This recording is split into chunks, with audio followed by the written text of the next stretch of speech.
Baseball's good. Basketball's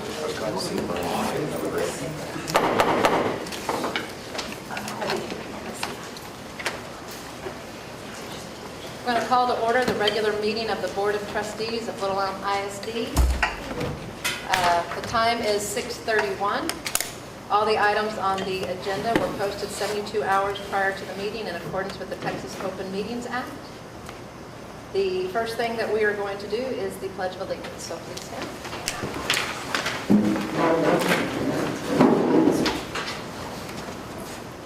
I pledge allegiance to the flag of the United States of America and to the republic for which it stands, one nation, under God, indivisible, with liberty and justice for all. Texas flag. On the Texas flag, I pledge allegiance to thee, Texas, one state, under God, one indivisible.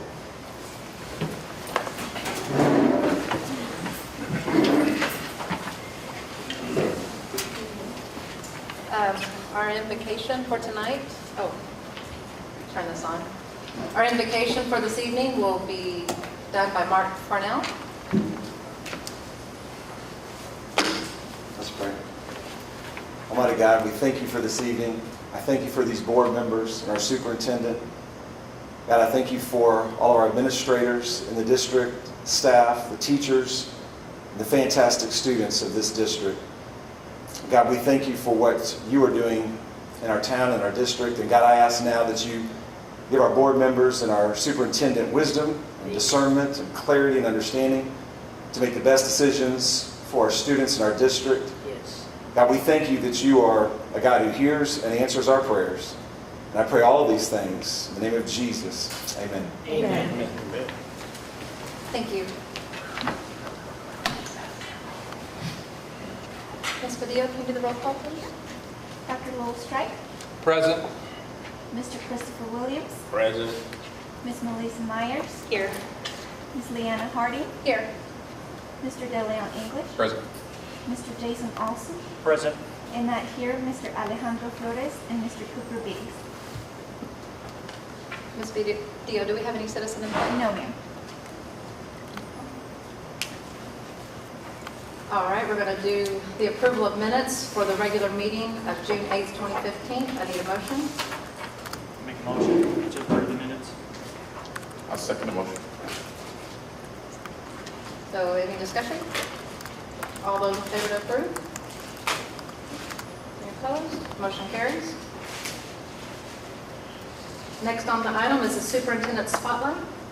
Dr. Strike. At this time, I'd like to invite Ms. Courtney Clover up, and she has a special recognition with the Irish Centers of America. Good evening, President Harding, Board of Trustees, and Superintendent Dr. Strike. Thank you for allowing me some time this evening to celebrate one of our community members here in Little Elm. As I might not have met all of you, my name is Courtney Clover, Director of Special Populations. And I really wanted to celebrate a man in our community tonight who is the owner of ER Centers of America, located just next to Baskin Robbins. You guys probably go by there often. But he's a great member of our community. He has supported Special Olympics the last 3 years by 100% underwriting our Special Olympics event. He's a great man. He is very involved in investing in the community. He's a veteran, U.S. Army veteran, and I would just like to take a minute to honor him tonight for his contributions to our services. With your comments.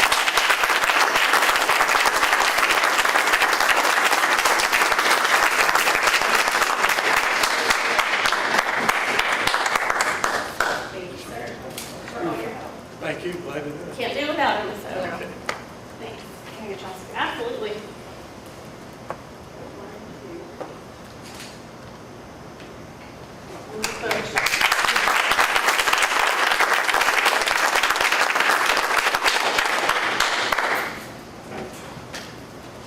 Thank you for all your efforts on that. The Special Olympics is a great event. Okay, and for item B, the community recognition, we are going to move that. We don't. Correct. Okay. So the reports of the superintendent, Prestwick STEM Academy. Ms. Minda.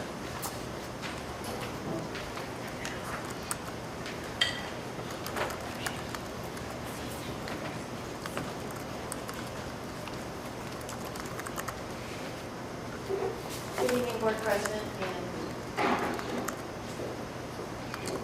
board members. Is it on? All right, the first thing I'm going to be speaking about tonight is the Prestwick STEM Academy update. I wanted to give you an update on the athletics and the band program there. As I stated in the early spring, we are not able to transport the students for band to the middle school. So we offered to do a 0 hour there. And I wanted to come back and give you an update on how many students that has affected. Last year in 6th grade, we offered 6th grade there because we split it up by clarinet, French horn, the instrument that they're interested in. And we served those on the stage in the periods prior to lunch. We can't have classes on the stage during lunch because the stage is in the cafeteria. And so last year we had 33 6th graders who participated in band and STEM. And so far this year, we have 35 6th graders who are registered or who have requested band as their first elective. Okay? This year, we bused students either first or 8th period to the middle school, which meant that the students missed a period for travel. So they missed the period for that elective and they missed the period for travel. And last year in 7th and 8th grade combined, we had 35 students that we bused to the middle school. This year, offering the 0 hour, we have 28 students who have asked for it for first elective choice, and another 15 that have asked for it for their second alternate request. So looking at it just as the 28 for the first time request, that's net minus 7 students. If you look at it the other way, with the added 15 as a second request, that's actually a growth of plus 8. So not knowing how the schedules are going to flesh out yet until August, I won't be sure of those numbers. But I know that we had, I approved 4 transfers out of Prestwick STEM Academy to the middle school who wanted their students to participate in the higher level bands such as the symphonic or the honors band. The band that we are offering at Prestwick STEM is just a 7-8 combined band. It is not a UIL band by performance, how well the students perform on the instruments. They don't try out, everyone's in the band. They don't participate in a UIL competition, but we will have the fall concert and the spring concert for parents. When we look at athletics, we are still busing for athletics. Last year, it only affected 35 students. We had 18 7th grade boys, 10 8th grade boys, 5 7th grade girls, and 4 8th grade girls. This year, so far, we have 96 students that have requested that we would have to transport to the middle school. That's almost triple what we had last year. This is a concern for the curriculum at Prestwick STEM Academy. This means that they'll be losing 2 periods. They're going to be losing basically their engineering, and as 8th graders also possibly their health class. That's a requirement for graduation.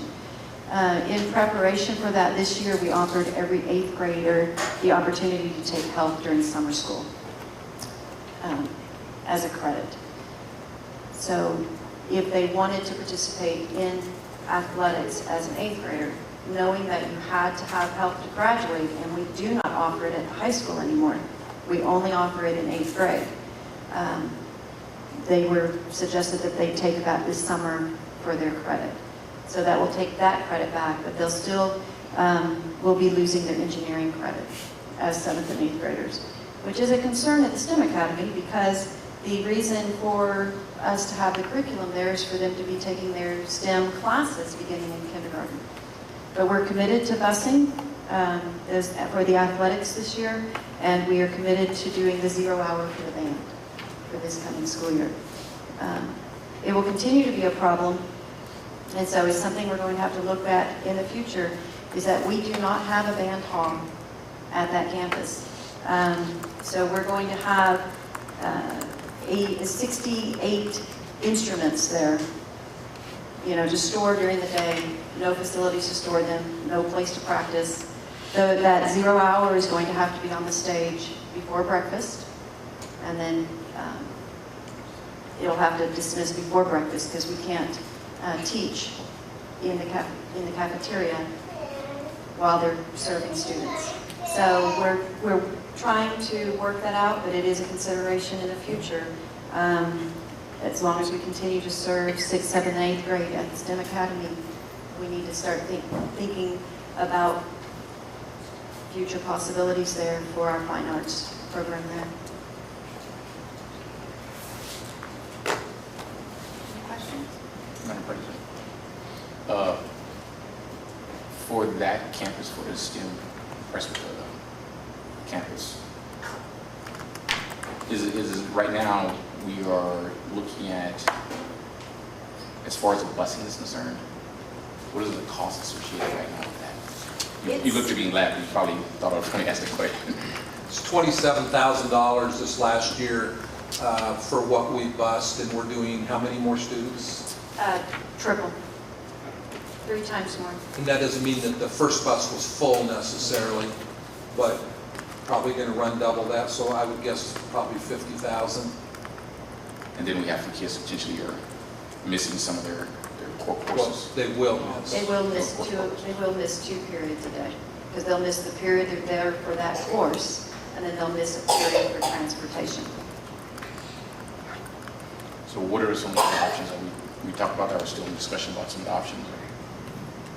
For the athletics, right now, we don't have an option because we don't have the facilities. At least this is why we discussed moving band back, because I could do it 0 hour. I can't do athletics 0 hour because they play on the same team, because they're part of the middle school team. And we simply do not have the facilities. We don't have a weight room, we don't have a track, we don't have a football field, etc. And so the issue with athletics is a much more difficult and financial impact.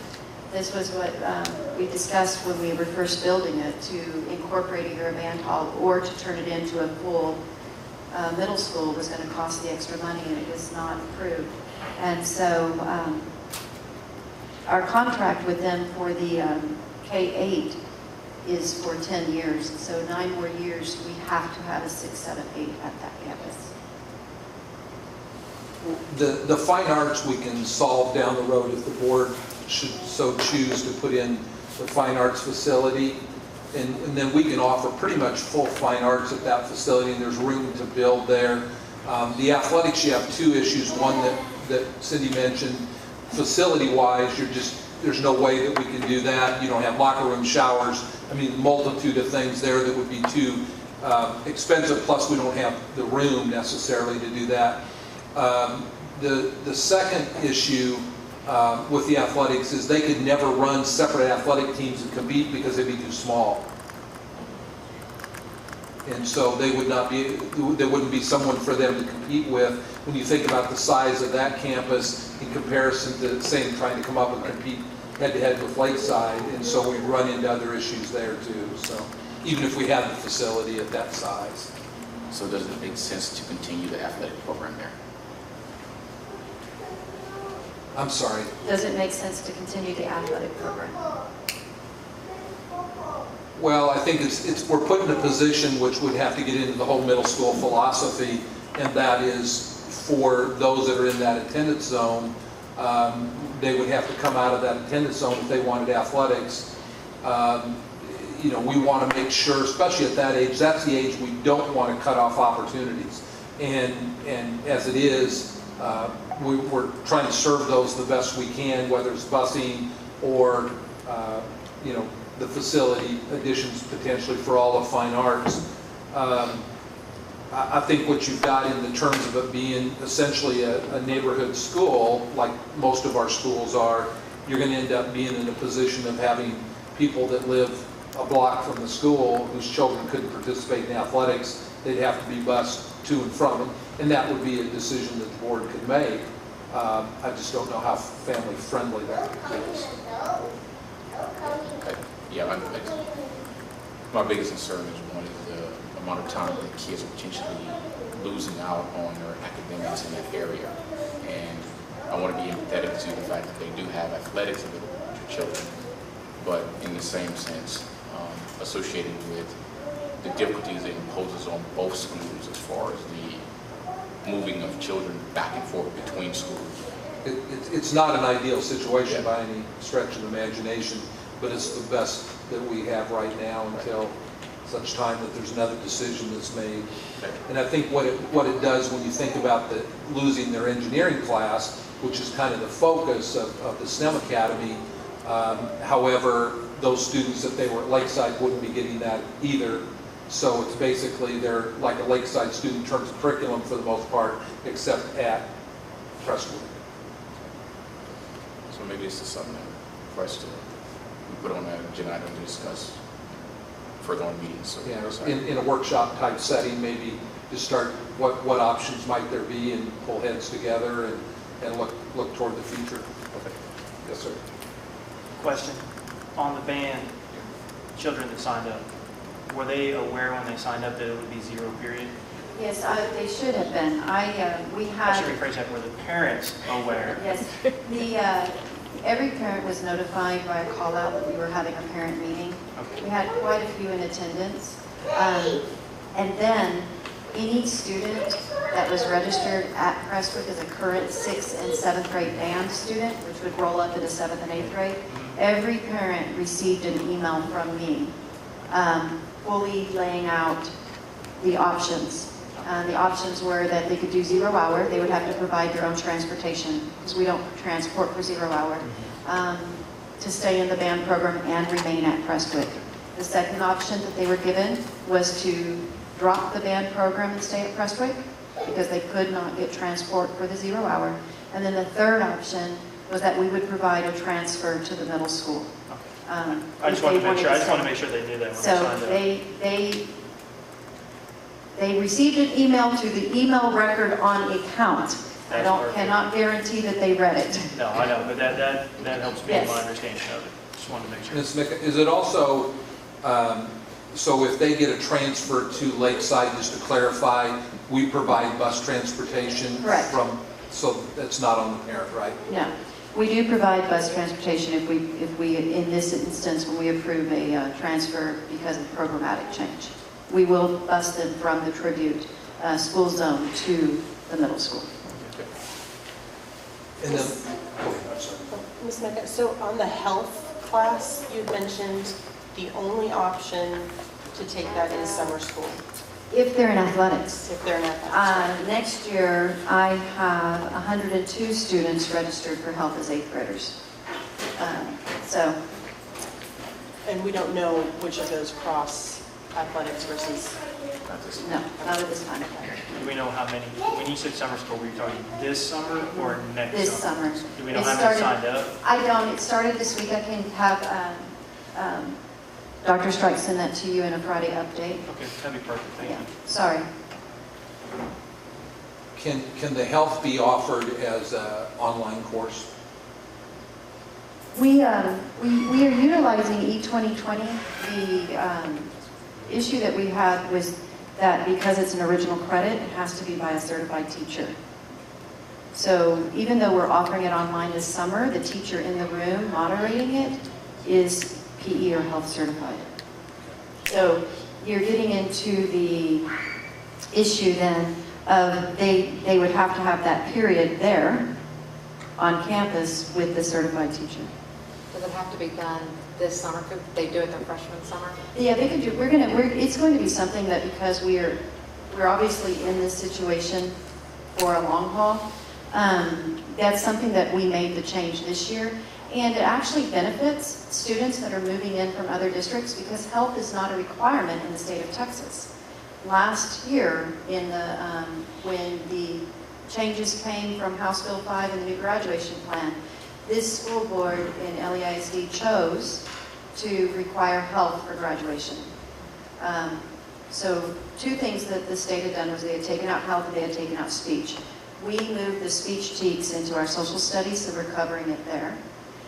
So we do not require speech for graduation anymore. But the school board chose to still continue to require health ed as a graduation requirement.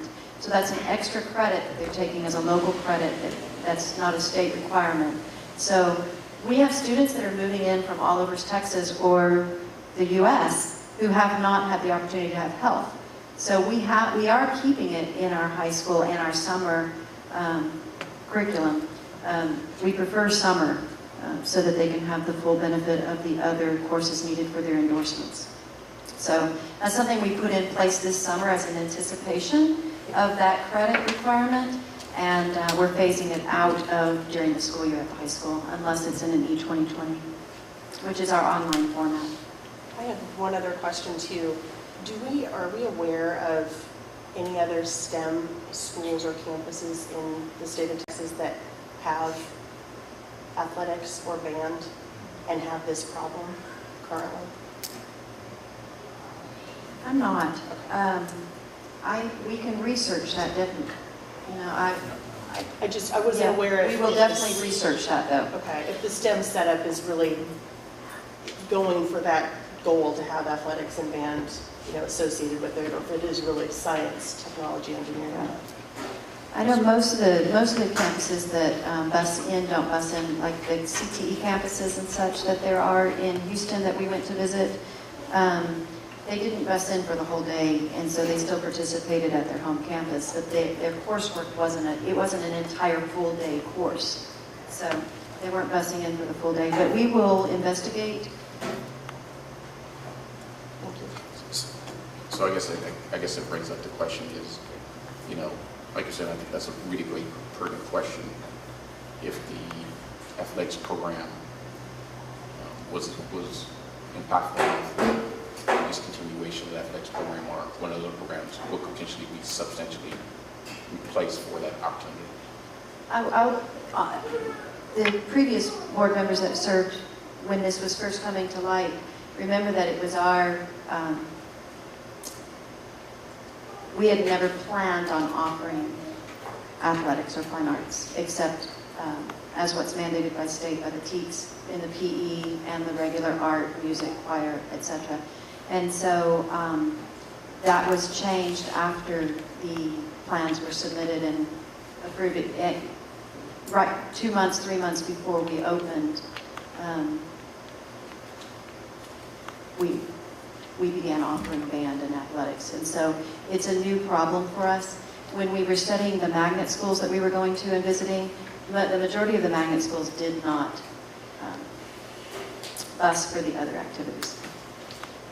But this isn't not a magnet. This is not a magnet. Yeah, I wanted to clarify that. Correct, this is not a The difference magnet. is the magnet, plus you'll find most of those specialized STEM schools are at the high school level too, which presents a little different format for you, like Coppell's New Tech High, for example. I think we've got some really good questions, and I'm going to add it for our next future agenda items, probably something we really need to come back to.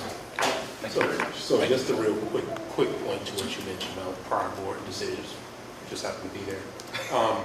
I think, some of the schools that we visited, they did not have athletics and they did not have the band set up. So we did kind of copy some of the things that we've seen and made some decisions after the fact to try to accommodate. And I know we're not going to get into solving here, but I think we probably need to really think about what's our focus at the STEM, right? And what's our focus at our other schools, and look at what the solution will be that best fits our strategic plan for STEM and for the other schools, because it was never intended for athletics at the STEM.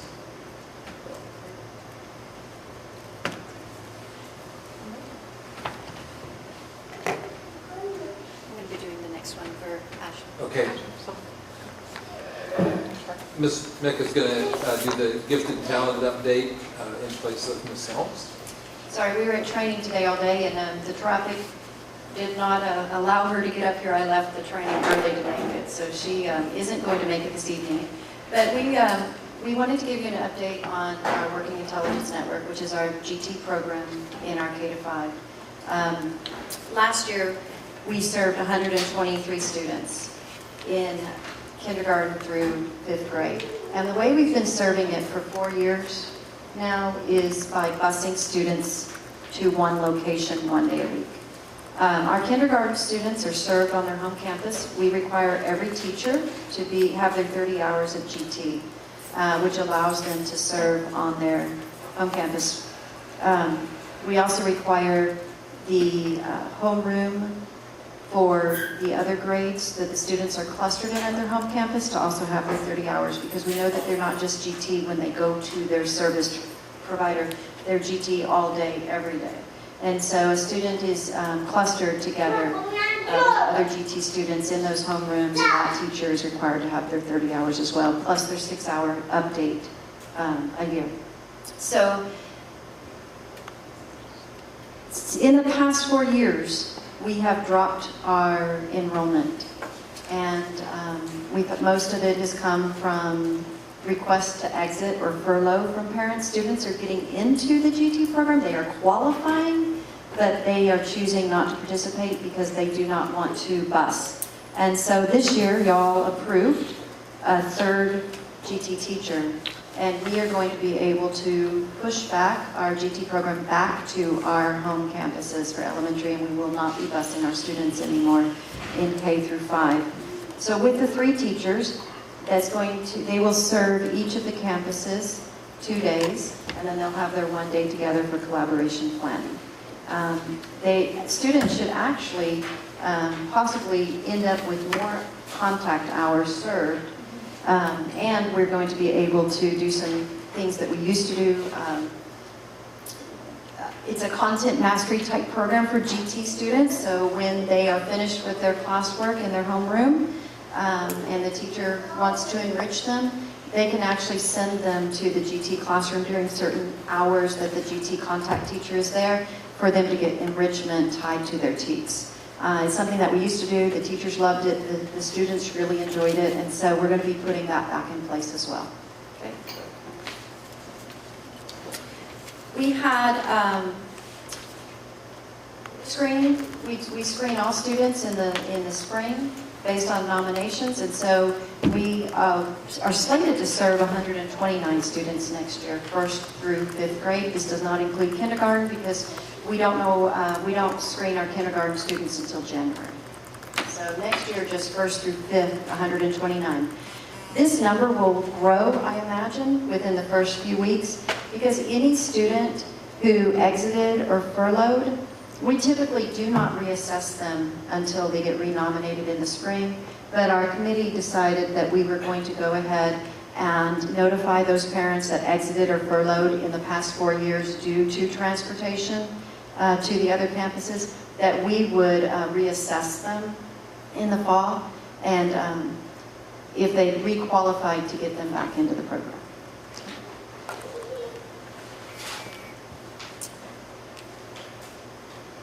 So during WIN time, these are the types of different activities we have. It's very collaborative. We do something that's called a Texas Performance Standards Project in the fall. It pretty much takes the whole fall semester. It is think of it as a really big research project that they work on. They can work on it individually or collaboratively, and it really stretches them. And there's a topic that's assigned by the state, and then we follow that curriculum that's laid out. It's technologically oriented. Last year, some students presented videos and fashion design, and they look at the water quality, things like that. And so, depending upon what grade level it is, depends upon what project they perform. And then in the spring is when we work really on our more into critical thinking, higher level thinking, creativity, lessons, etc. But we make sure that we include all of our subject areas when we are preparing our gifted WIN lessons, making sure that we tie to the TEKS at their grade level and that we're taking them further. So in the WIN, last year during WIN, They had lots of different activities. They had a Skype lesson with a local television station. They went on field trips. They did Lego robotics. We bought them a Lego robotics kit, so they were able to participate in that. They did a mystery class and critical and creative problem solving. So our referral and evaluation system. We have a rubric that we tightened up 4 years ago, made it more in line with some of our neighboring districts. In the state, gifted program is not, there are no really, we have a Texas state plan, and it has a rubric of how what you can be standard, you can be recognized, you can be exemplary or non-conforming. But there's no real guidance as how to do a program, how to evaluate, or this is the standard a student must meet.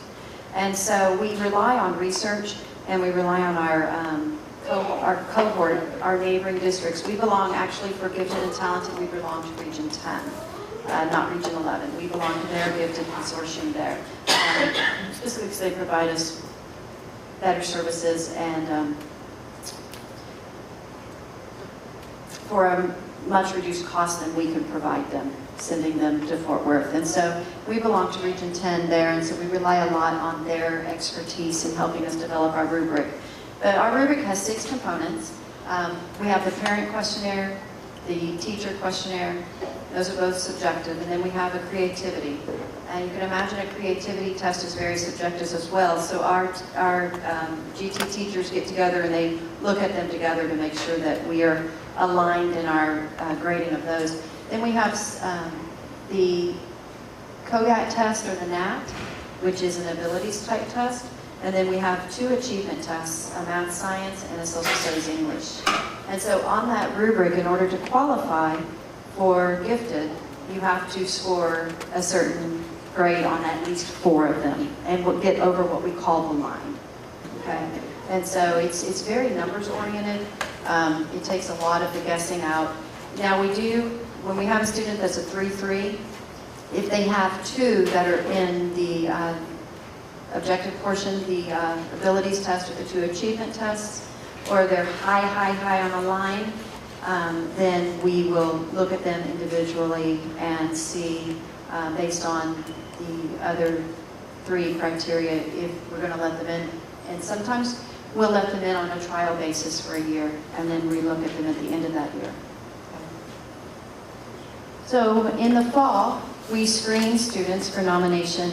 Only students who are new to a Texas public school, meaning that they have never had the opportunity in the state of Texas to have been nominated for GT. So that's anyone that was in a private school or an out-of-state school or a home school. Anyone that was a public school student in another district, we do not screen, we do not test in the fall because their previous district would have tested them if they were nominated. And we also screen any incoming student that is a GT student in another district. Why? Because other districts have different criteria. And I know it's it's odd, but we have found that a lot of students who are gifted in other districts are qualifying at a much lower criteria than we have. And so it's not the same standard because there's no set standard for the state. Okay? And so we do screen every student coming in, and that is very typical across the state of Texas for the public school systems. And then in the spring, it's open nomination for all students grades 1 through 11. So I talked about how you would qualify, and these are the criteria that I talked about, the 6 criteria. And then next year, how we're switching to serving at each home elementary campus. Now, once you get to the middle school and high school, our students are still GT. And at the middle school, we have pre-AP sections that are pre-AP GT. And those are served by a teacher that has their 30 hours. So you can be taking your regular pre-AP classes, but be in a GT cluster and receiving the enrichment there. In the high school, we serve all of those students. In order to remain in the GT program, they have to take at least 1 advanced course, either dual credit or AP or pre-AP. So that's how we serve our high school students. And then all of our pre-AP and AP student teachers are also required to have their 30 hours. Any questions? Harold. Thank you, Cindy. Ms. Robbins, website update.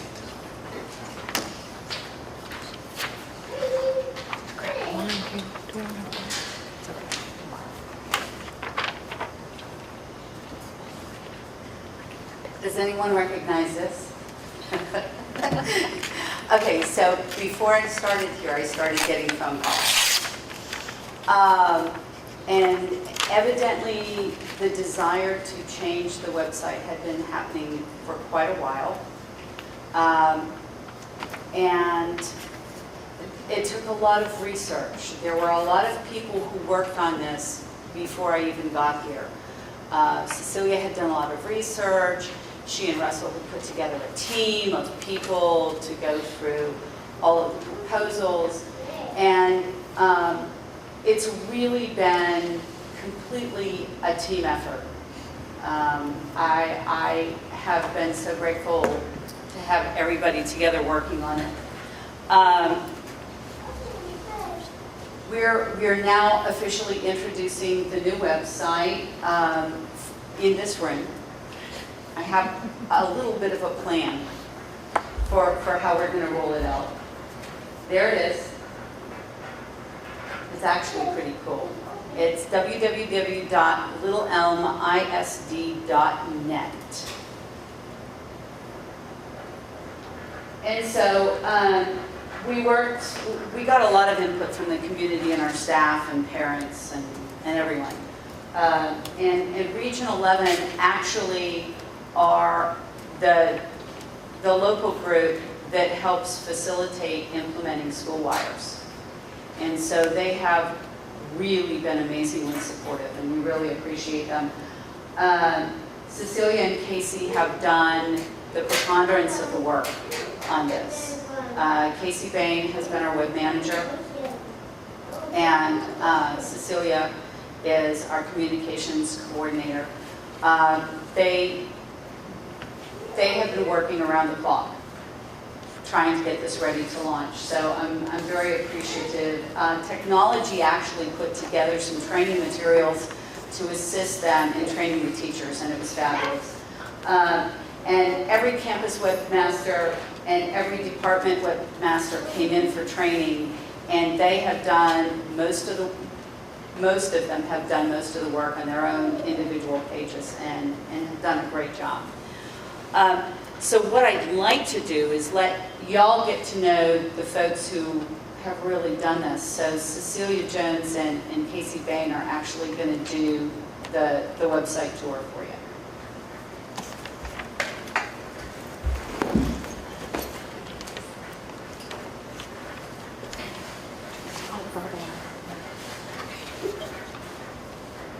Casey's going to drive the bus. Good evening, President Harding, Dr. Strike, board members. I'm usually behind the camera. Okay, so what's cool about this new website is, first of all, it just looks really good. And I'm going to show you some features that are different than what we had with the old website. So this is our district landing page, and you can see that we've brought back the Federal Blue and the Vegas Gold, which is indicative to our campus, and I see some smiles, so that's good. It is a responsive design, so and we will have an app for the new website, but if you don't have the app, it does respond to the size of your mobile device. Casey, you can grab that corner and kind of shrink it.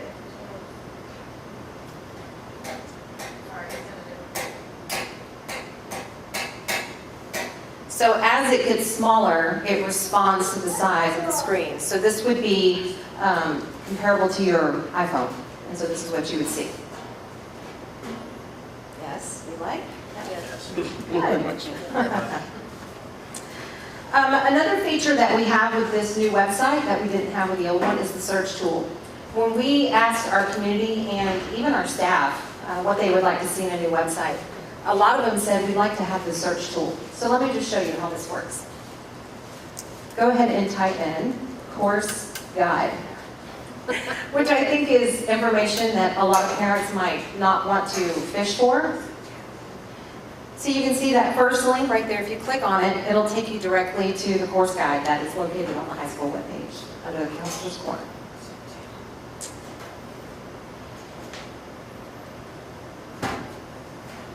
Another cool feature that we like are the global icons, which is in the golden area of the website. If you look at it on your device, depending on the size of your monitors, which I have really super large screens in my office, so I can see the entire thing, even below the global icons. But we felt like the global icons give an image where it's a quick reference for not only our teachers, but for our end user, who are our parents and our community members.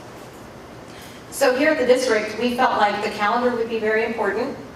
Athletics, obviously. The Logo Hub, which is for district employees, typically. Employment, anybody that's searching for a job, we wanted that to be a quick reference. And Focus, which as a teacher, I really appreciated the district where I came from. They had the Skyward button on the district homepage too, so you could find that any chance that you can get. Also, when you look at it on the responsive, like an iPhone, that shows up as one of your options.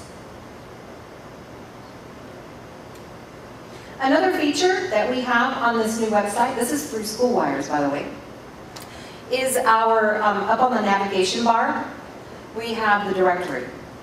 And so let's say that you're looking for all 4th grade teachers in the district. Sorry, Casey, I think I threw you a curveball. Yeah, that's not the one. Okay, you're awesome. I'll give her a chance to look for that. Great teacher. There we go. So she's going to type in 4th grade teacher, and then it's going to list all the 4th grade teachers that we have here in our district. This is quick reference when you're a parent and you want to know who they are. You're able to get their contact information. I think, as I was doing this, I had a bright idea. We should link those names to their teachers' spots, their page. Let's see if we can do that. Okay, we'll make it do that. We're still in the design, guys. We're still in the design. It's just going to keep it better and better. I mean, there's so many details to this. I have never thought it would be such a massive project. I mean, it is really, you see these details. Another thing that I wanted to point out is, and I'm jumping the gun here just because I see the website, the calendar option and the feature, part of our strategic plan is to make sure that all the campuses push their events to the district calendar. Only because parents are going to look one place, typically. I mean, if they want to see what's going on across the district, they're going to have to go to the district calendar. But as things are pushed to our calendar, there's an upcoming events app that we use on the district homepage. And what it does is it lists the tops, the next 7 events that will be happening. So, 5 could be in January, 1 can be in February, and then the rest can be in August. And it's going to list all of them. But the nice thing is it's going to create a list of the upcoming events. On our old website, sorry Hackberry, I'm going to throw you under the bus here. They would actually go in and manually type in their upcoming events. We don't have to do that anymore because the calendar automatically generates that for you. You'll see over here the tools for you. Those are going to be quick references. And they're all going to link someplace. And so you can see that we have our Destination 2020 link to that she just showed you. Here's one that I like a lot. Go ahead and find the summer school image on the photo gallery. On our old website, we could put pictures and they could be glorious, but they serve no purpose. But on SchoolWires, when you click on the picture or the image, read more, it actually takes you somewhere.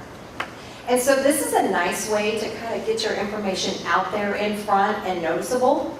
It will be really handy for registration for kindergarten, roundup kindergarten registration, and any kind of parent meetings that are important for like STEM Academy and stuff.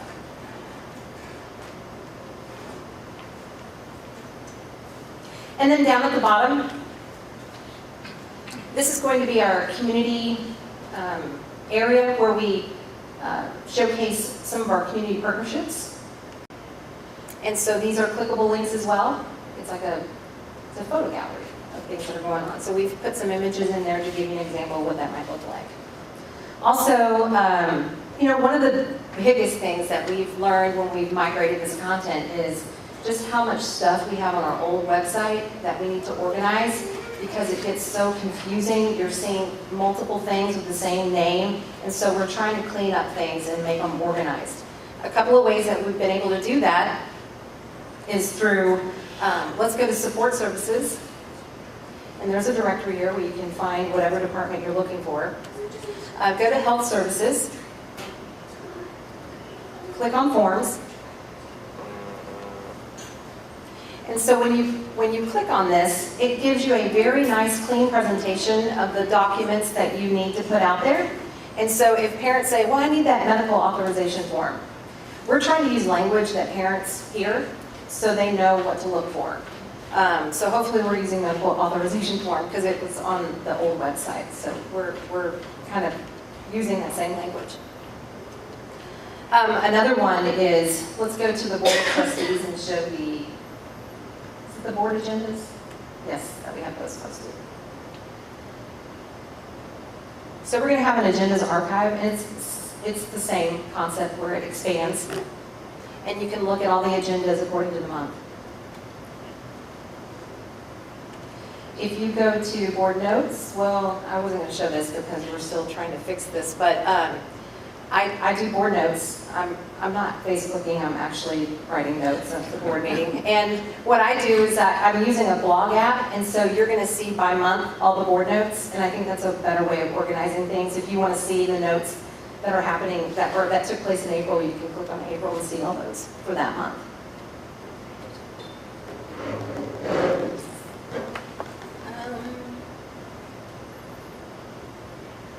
I like the approved minutes.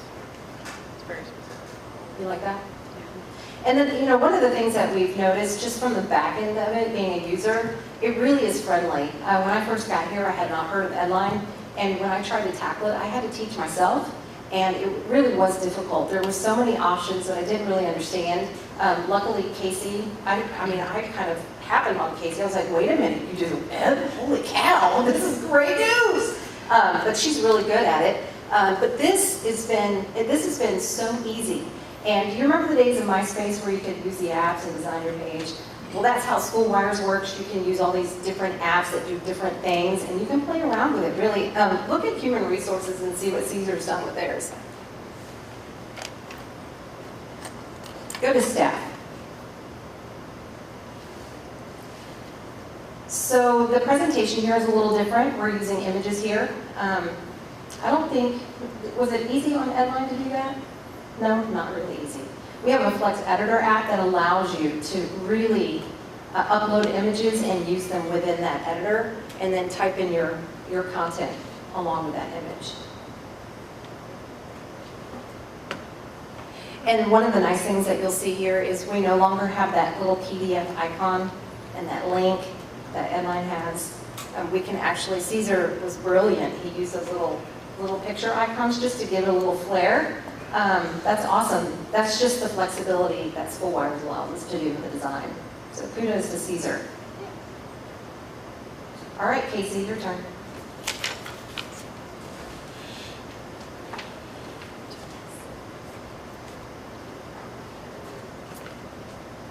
Okay. She went through just some of the basic homepage stuff. I'm going to show y'all just a little bit more in detail. If you'll go to the district profile. We've organized, again, we're trying to keep it very user-friendly, very intuitive, very easy to find information. We have just basic about Little Elm. If you go to the campus contacts and leadership, we have a really easy way to find principals and just basic, the website information. It'll link directly to that campus. And then we also have our district ratings and TEA rating information is on there. It's very clean for everyone to find. Cecilia put that table together. Nice. If you go to the, Board of Trustees now, I'm going to move on to that.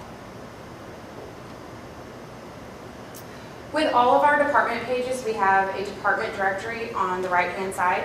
So as you can see, you have a directory for yourselves. And that is an old board picture. We're going to get updated, but that is the one we have right now. But we also have, she showed you guys, I was going to show you the member profiles we did. And it kind of, y'all may look at them, see if everyth's still, your bios and everything. But we have member profiles for everyone with all of your pertinent information and a little bit about you. Then, if you'll go to business services, just to give you an example of what each of our department pages look like. Again, like I said, we have a directory on each page. A few of the teams that have, like technology has a very large team. We just have Russell on his homepage and then a team page, and curriculum has that as well. But everyone has a little overview. They've got links and resources. They've got names, phone numbers, email addresses for everyone in the department. And then on their little gray box navigation, that's where they get to put any of their forms like finance. They are utilizing the little drop-down feature so we can have all of the financial transparency information posted without it taking up too much space. I have already went over the start bar, but the start bar is our gray bar. That is the same on every website, no matter whose site you're on. And I'm going to take you through some of the campus sites, just so you can see the consistency. Why does it look funny?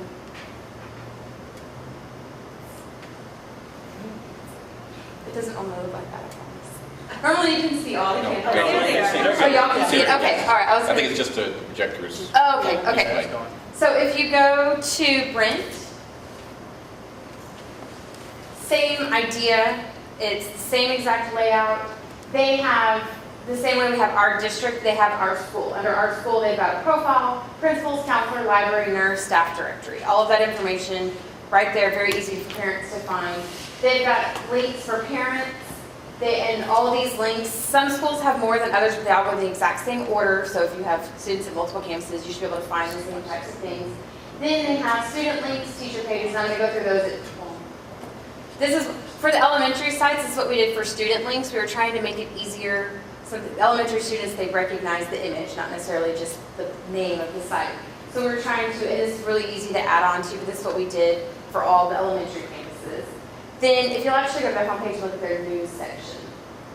They're all the same way we have a news section. They've already posted their Teachers of the Year.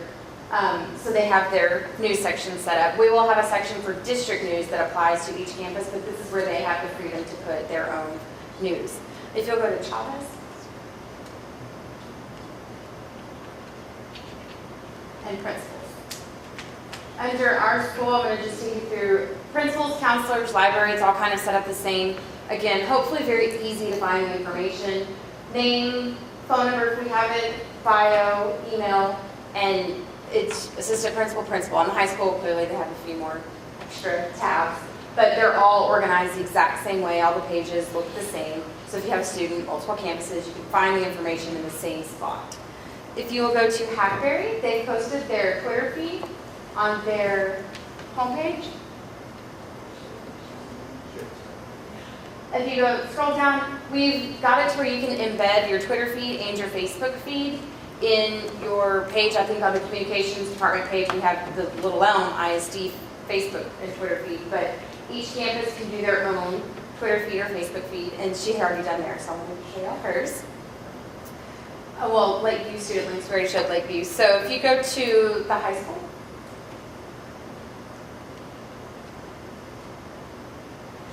and fine arts, theater, each of the athletics pages, all the clubs, and all of the fine arts have their own pages. They can do, Rachel actually did theirs. They have a section where they can put news, they can put photo galleries. I think athletics is doing a photo gallery. We try to stick with the same. They have their directory on the right-hand side. We're trying to keep that directory on the right-hand side very consistent so you can always find who you're looking for. But every sports team and organization at the middle school and the high school is going to have their own page. And then if you go to Presswick,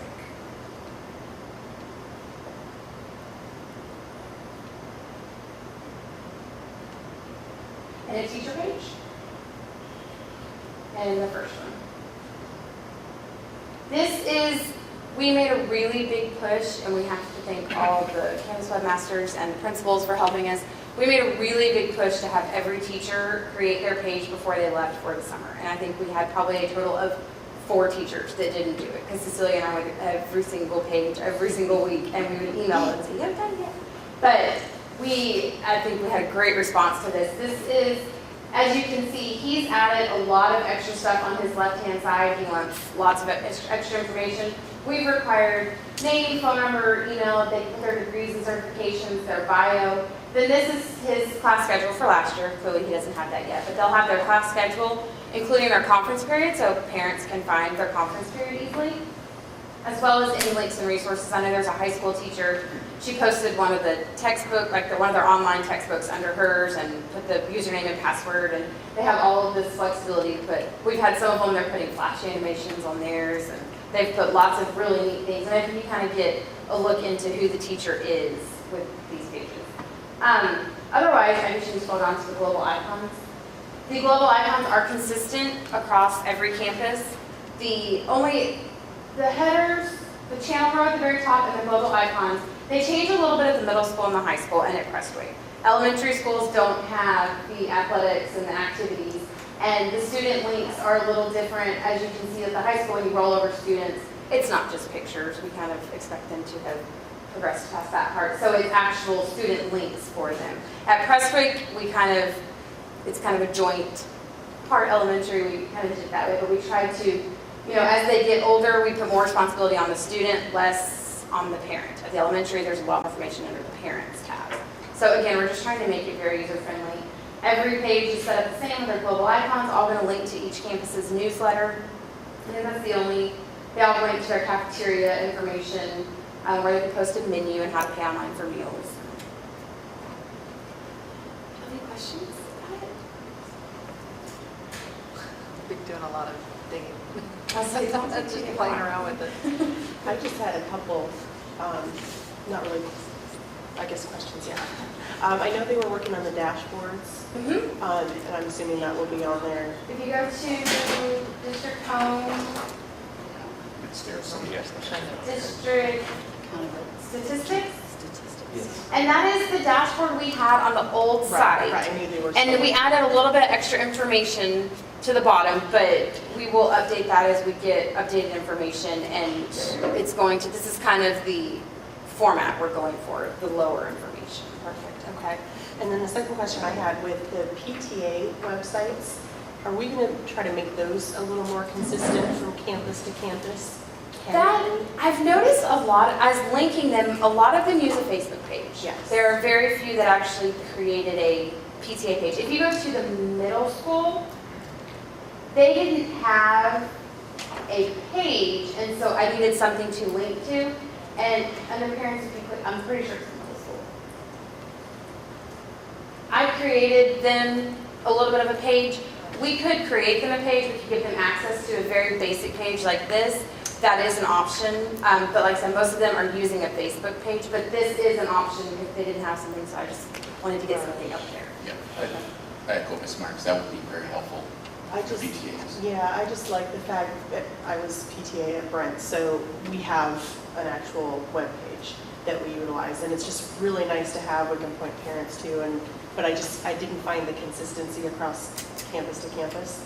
So I'd love to see that, just so that everybody kind of knows, especially if you're moving from elementary into middle school, or at least you have kind of the similar pages. Well, and we should be able to entice them with, where it says links, we could put their Facebook feed right there. So hopefully, if we could get them to do a page and have their feed on there, that might be best of both worlds. I've done that.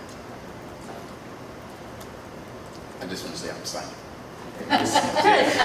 This looks amazing. Awesome. This is really, it really highlights what the district is doing and how we're moving. And to your team, congratulations. This is amazing. And Dr. Strike and the leadership team, all the effort you guys have put into this. This says who we are. One other quick thing, we're going to start the teasers for this week. Wednesday we'll be doing Facebook, Twitter, in probably some emails, but definitely in the newsletter on Friday, there will be a teaser, and it will be like a picture of the landing page with a little ribbon tied around it. And then on Monday, we'll do press releases, and Tuesday, we'll send it out in a school messenger, and it'll go live. We'll redirect leisd.ws to the new site. So. One other question, on the Board of Trustees, can we, on the link on the left-hand side, add the board operating procedures as a link? Sure. Is that the board policies on there? Thank you. Thank you. I don't know about you, but I feel like giving a round of a hand. Yes.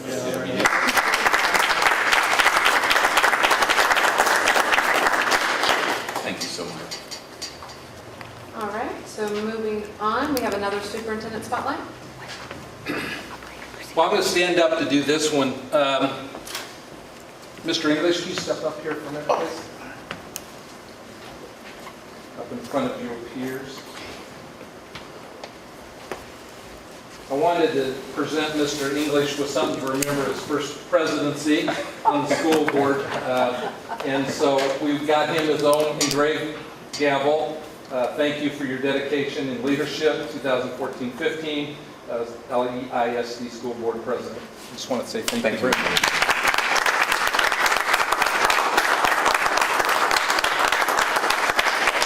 Now, I want you to know that my kids are probably going to be upset with you because I'm going to be using that on them. Well, what I noticed is Miss Harding went out and bought a bigger one. I was told I could. Can I get a picture? You bet. Ready? 1, 2, 3.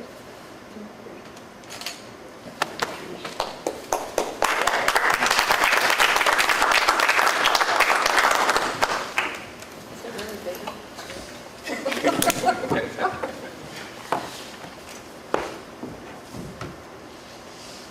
All right, the board will recess into closed session according to the Texas Open Meetings Act, subchapter 551.074.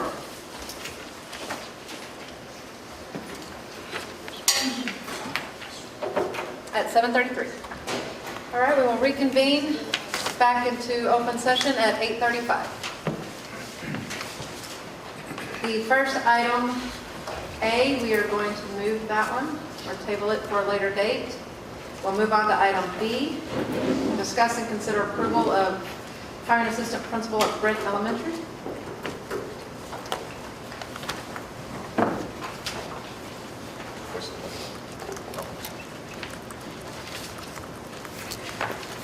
Good evening, members of the board, Superintendent Dr. Strike. The administration has made a recommendation for the assistant principal vacancy at Brent Elementary, and we'd like to recommend the candidate who was discussed during closed session for that position. Do we have a motion? So moved. So moved, and a second? Second. Okay, all those in favor, or any discussion? Okay, all those in favor, raise your hand. Any opposed? Motion carries. I'm pleased to announce the new assistant principal for Brent Elementary, Mrs. Virginia Gwynn, who is coming to us from Louisville ISD, where she currently serves as a strategic design coach. Aboard.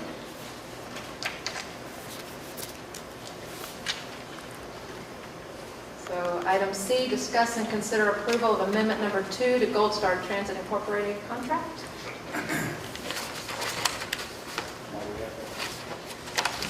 Thank you, President Harding, members of the board, and Dr. Strike. Just here to give you a proposal to look at amending our contract with Gold Star Transit Incorporated, along with the presentation of some adjustments to the bell times at each of the campuses. And so if we take a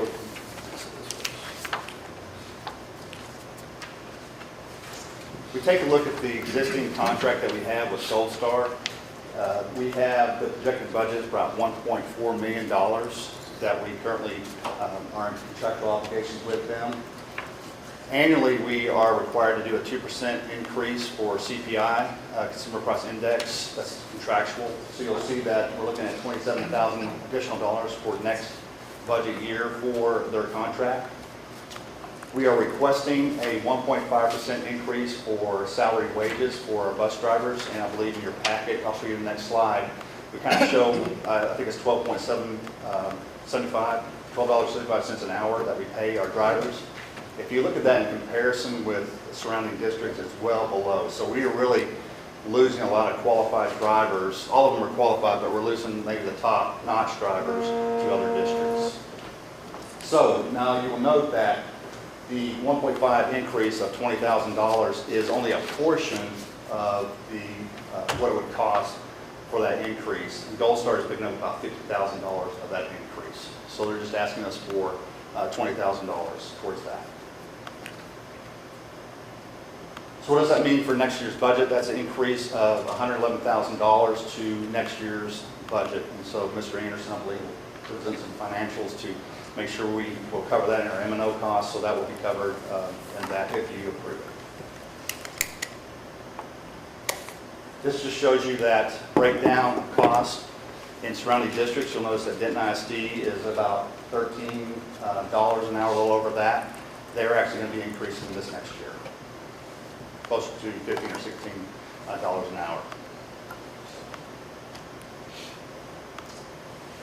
Any questions on the amended contract before I move to the bell schedules? If we look at the bell times, we are proposing that the elementary will stay the same. The start time will be 7:40 to 2:40. We are looking at changing the middle school times, not the STEM, but the middle school times, reducing that time by 45 minutes. So that will start at 8:20 to 3:20.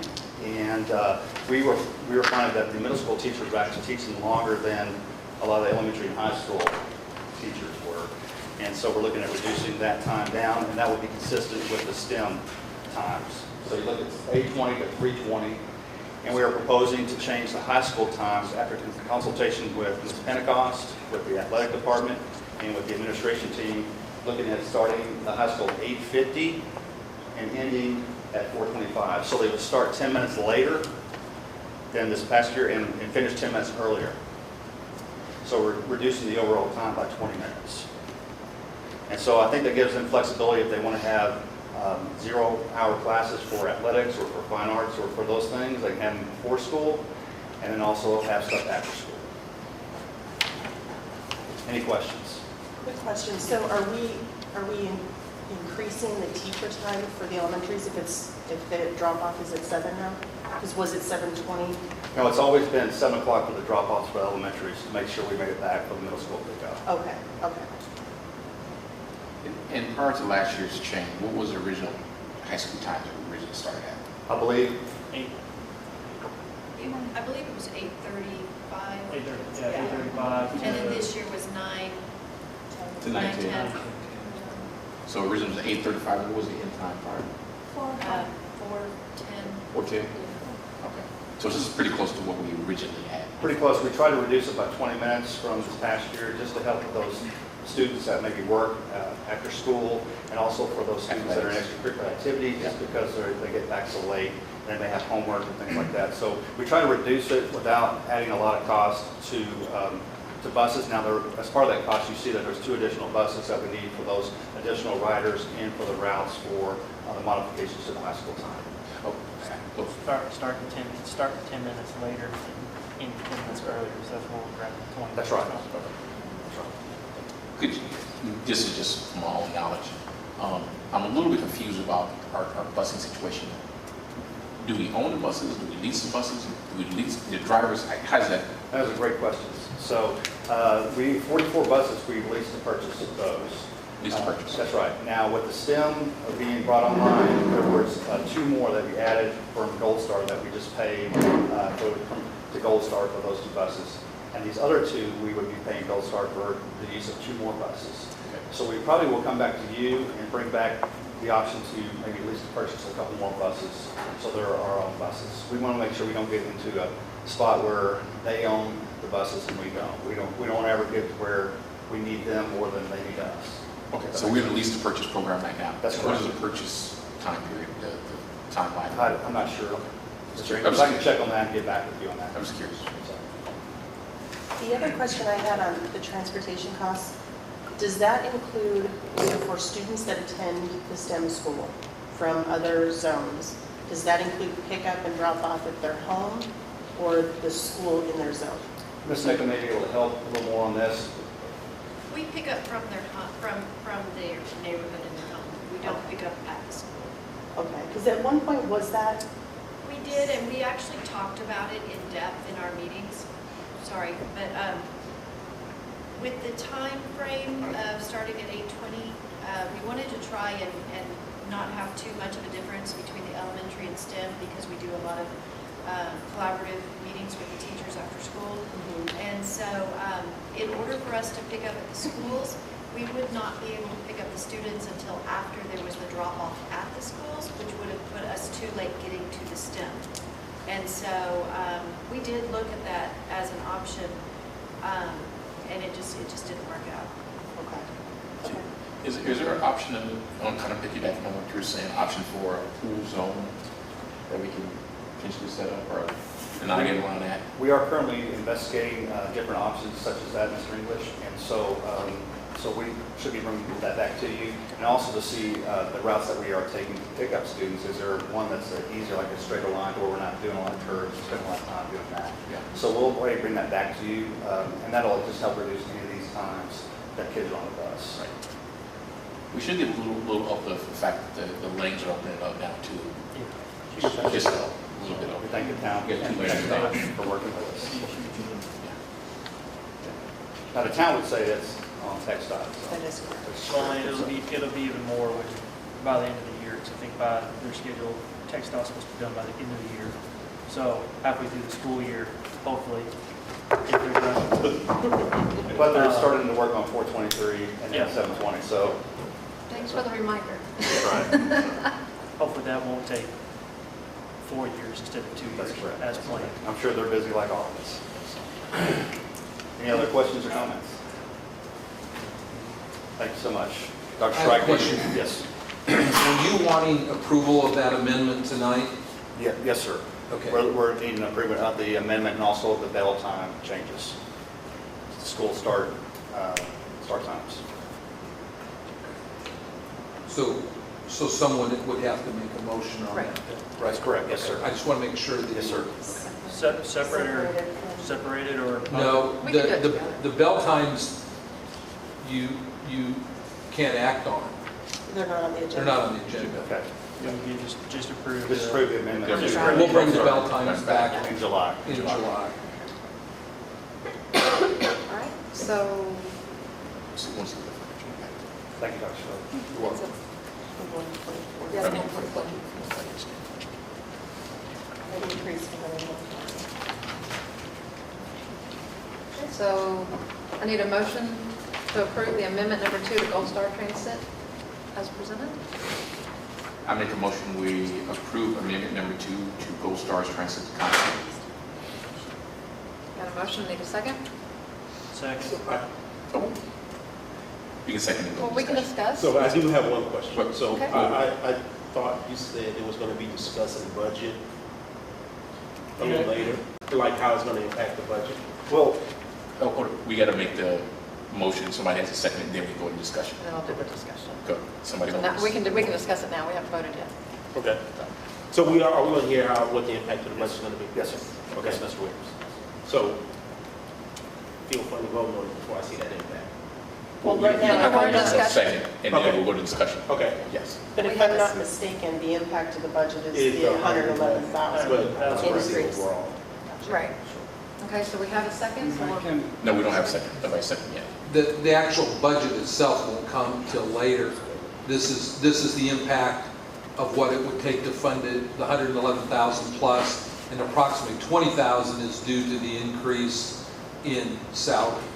That's correct. That's Budget, correct. so that- And 27 is contractual, and also we need to think about the additional riders that we're occurring just because of growth. So some of that is. And so that will come actual- actually approved as part of the bigger That's budget correct. That's correct. when Mr. Anderson brings that at a later date. That is Yes, sir. correct. Yes, sir. So, Okay. this next, Mr. Wick. Ms. Myers, did you second? No. Okay. Mr. Olson did. Ms. Olson second? Okay, there was a second by Ms. Olson. Second. Okay. Take my question. Okay, now discussion. And Okay, I'm good. you sure? Absolutely. Okay. Any other questions or discussions No. for Mr. Grant, or? Good. So we're looking at 111,000 to the current budget. That's correct. Okay. Overall. Overall, 3 different pieces. May I ask one clarification? Yes, ma'am. Because the total projected for 15-16 transportation costs, that's the additional riders, the increase, the 3.5%, but it also has in here and the bell change. So just to clarify, because I know they're condensed as one motion, we're going to separate them out, but there's still a cost impact for just the bell change? That is correct, and if you look at that, that would be for the additional 2 buses, but that's not, some of those buses are just for the additional riders, so we would need those buses regardless, but they are tied to the time change because we are trying to reduce them by 20 minutes. Okay, so my concern then is just having them, since we have a total cost impact for both items, but we're voting on one item, not That's, I think that was what Dr. Strike was trying to get. I think we could have done a better job. I could have done a better job of doing that, so. Yeah, I just wasn't sure if we need to separate those out.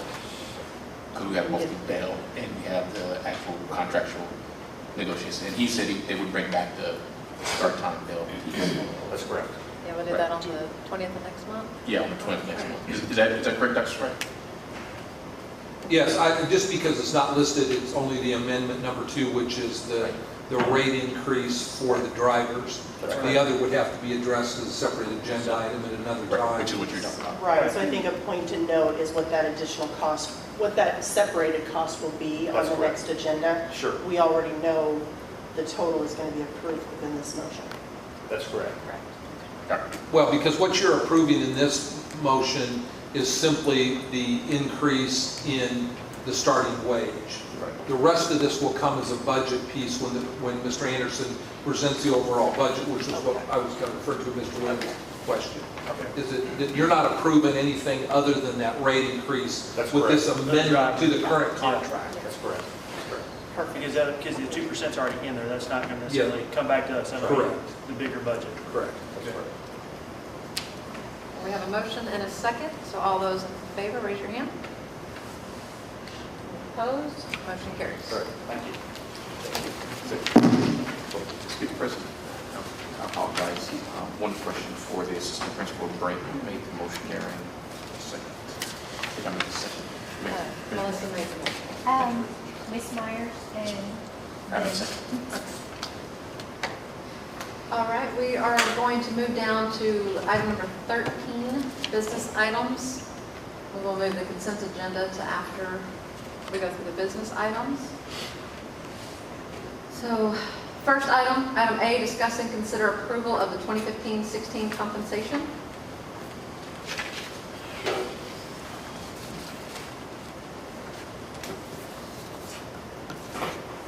Members of the board, I placed a sheet with a couple of tables on near your laptop, along with a list of school districts and what they contribute towards insurance for their employees. There are 3 things that I want to discuss with you as a proposal for our 2015-2016 compensation. And the first is, as discussed in the last board meeting, the board workshop, we were going to come to you with a request for a salary increase for all employees. And the recommendation of the administration is going to be an across-the-board salary increase of 5% of actual salary for all employees. What we've typically done in the past is that salary increase is usually at the midpoint of a salary scale. And what we are requesting is an increase at the actual, so that those who are at the top end of a pay scale are provided a fair salary increase, because many times when you're at the higher end, your salary increase as a percentage is not as significant as those who are at the bottom end of a pay scale. And when we looked at working with the business office at an estimated cost to do an actual versus a midpoint was $5,000. And if we were doing a midpoint recommendation, we'd be looking at 320% estimated cost per percentage, where we are looking at, if we're looking at actual, we're doing 325, so there's a $5,000 difference. And what we're proposing is a 5% increase, which would cost an estimated $1,625,000. Now, this is contingent upon the passing of a TRE. So the motion that you have is going to need to read a little different should you act on this. Along with this increase, we are also asking if you'll look at, and one of the things I want to mention before I move on to the benefits is that some of our neighboring districts have already adopted their compensation packages for next year, are proposing a compensation package for next year. McKinney and Allen ISD are starting their teachers out at $49,000 next year, where we are currently at $45,500. In addition, in Allen, they do a retention stipend, so not only are they starting out at $49,000, which is significantly higher than us, but they also receive a retention stipend. And Plano is beginning their teachers at $50,000 next year. Louisville and Denton will be proposing $50,000 for their teachers. And again, we are starting teachers out at $45,500. So if we are to continue to be competitive and maintain a competitive advantage, we would need to look at a considerable salary increase, because not only are our beginning year teachers starting at a much lower rate, our teachers with 10 years of experience and 20 years of experience are also paid significantly lower than teachers in neighboring districts. And if you factor what that looks like for some of our teachers, if they were to leave us to go to a neighboring district, or if we have a teacher, possibly a new teacher, who is debating whether to work in Frisco or Little Elm because they live in close proximity to both districts, they could go to Frisco and make $300 more a month, bring home pay, and that could pay their car. So what we're looking at is, and we're looking at that 5% because it has been a long time since the district has given a raise for that much, and it will allow us to remain competitive with new salaries as well as with our existing employees. And so what this will allow us to also do is increase our starting teacher salary from $45,500 to $48,000. And we went back and forth, the administrative team, in talking about moving up to maybe $47,000, $47,500. But when you say 48, that just sounds much better. That when you say 48, you think of 50, and that puts us much closer to those districts who are at 50,000. And so what our recommendation is, and I put the 1% there just so that you know what that cost is per percentage. In addition to a 5% pay raise, we are also asking for $100 a month for our employees to go towards benefits. Currently, we have 848 employees in our district, and of the 848, about 404 participate in our benefits package. And what I have estimated the cost to the district would be $540,000, and I estimated pretty high at $450,000 due to the growth of positions and the possibility that the $100 a month would be an incentive for some of our teachers, our child nutrition workers, to possibly go our route with benefits. Many of our employees do choose to use their spouse's benefits because, as you can see in the table below, it is pretty costly. And we are seeing an increase in benefits. If you look at that table, for the beginning plan, which has a very high deductible of $2,000, for a single employee, it's going to go up $16 a month, and for a family, $86 a month. And if you're looking at the TRS Active Care Plan, for a single employee, that's going to go up $59 a month. And for a family, that's going to increase $198 a month. And just so that you know, I'm going to look at the mid-plan, what that costs for an employee. The TRS Active Care Select, for an employee per month, right now we contribute $225, and what we're proposing is to contribute $325. For a single employee this year, that is $450, and next year it is going to increase $23 to $473 per month. For an employee and their family, for this year it was $1,238. It is going to increase $93 to $1,331. So if we were to increase our contribution to $325, that would be about $1,000, a little over $1,000 is what our employees would be paying to cover for their families. And as you can see on the sheet that I attached, there are many districts. I highlighted all the districts that contribute more per month than Little Elm. There are 42 districts that were surveyed in the Dallas-Fort Worth area. And of the 42 districts, 33 districts contribute more than $225 per month. There are 6 districts who contribute $325 or higher. And that is the proposal that we are bringing forward, again, contingent upon the passage of a TRE, is that the district contributes an extra $100 to equate to $325 per month.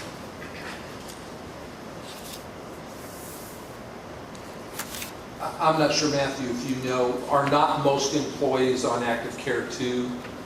Yes. And so when you look at that, thinking the reasoning, that's $198 increase next year for families on active care too.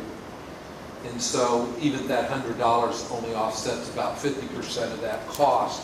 And I know the comment was made in another board meeting that the district has always tried to do a good job of helping with the insurance costs, but it was rolled into the pay raise, which means they get taxed on it. So in reality, $100 is probably more equivalent to $75 to them. And so for our employees, especially that are some of our hourly employees, many of them are working just, the insurance basically comes out of check and that's all they take home is just a little bit. So that really helps them a lot too. And it puts us in a position that we would obviously stay for quite some time because of the competitive position it puts us in.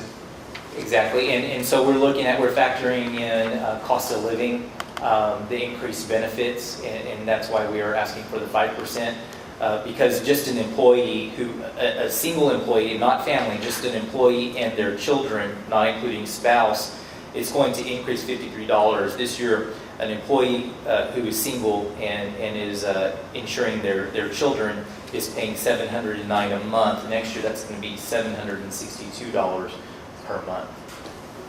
Going back, just because we talked about active care too, what's an employee and family or employee and spouse? That number's quite large, as I remember. Right, an employee and spouse, no children, is going to increase $78. This year it's $1,044. Next year will be $1,122 Per month?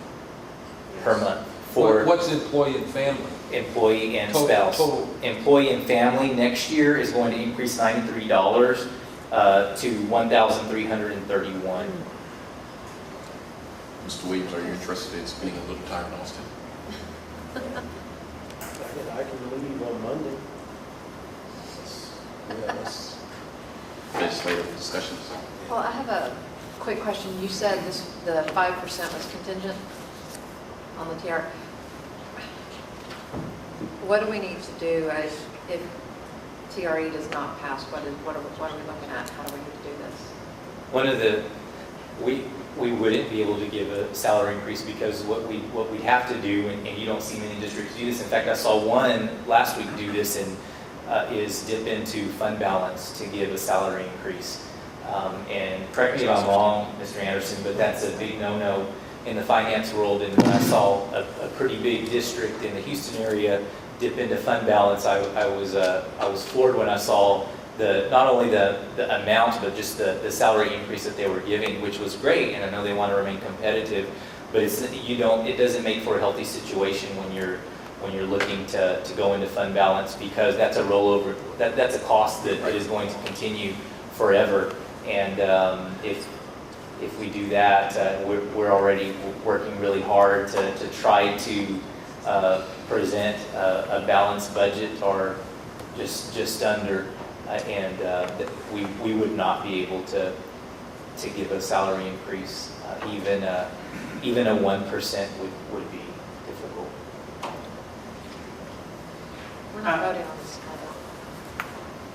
On this, what I'm looking at is I'm looking at the overall package. So when we're looking at these other districts, do we know an average salary for an incoming teacher? And the reason why I'm asking that is I'm trying to compare, if they're offering a $50,000 but $1,000 less on benefits, and we're offering $49,000 but $1,000 more on benefits, does it equal out in the overall scheme? I think it certainly would. The fact that we will still be just under about $1,000 to $2,000 for a starting teacher salary, but when you factor in the $1,200 per year that you get with benefits that is tax-free, that is certainly incentive for people to come to our district. And as you can see, there are only 6 districts in the DFW area that are at 325, so that will certainly give us an advantage. And as we move forward, there's just such a huge gap, and that's why we're trying to catch up, because we did not touch our teacher hiring scale last school year, that we can continue with a limited amount of dollars in the future to maintain that competitiveness with our neighbors. And with the new pay scale, we raise us to 48, is what you're saying? That's correct. And what we see is a gap of about 5,000 between whether it's a tenured teacher in our district or some of our surrounding districts. It is about a $5,000 difference on average. So that evens us out.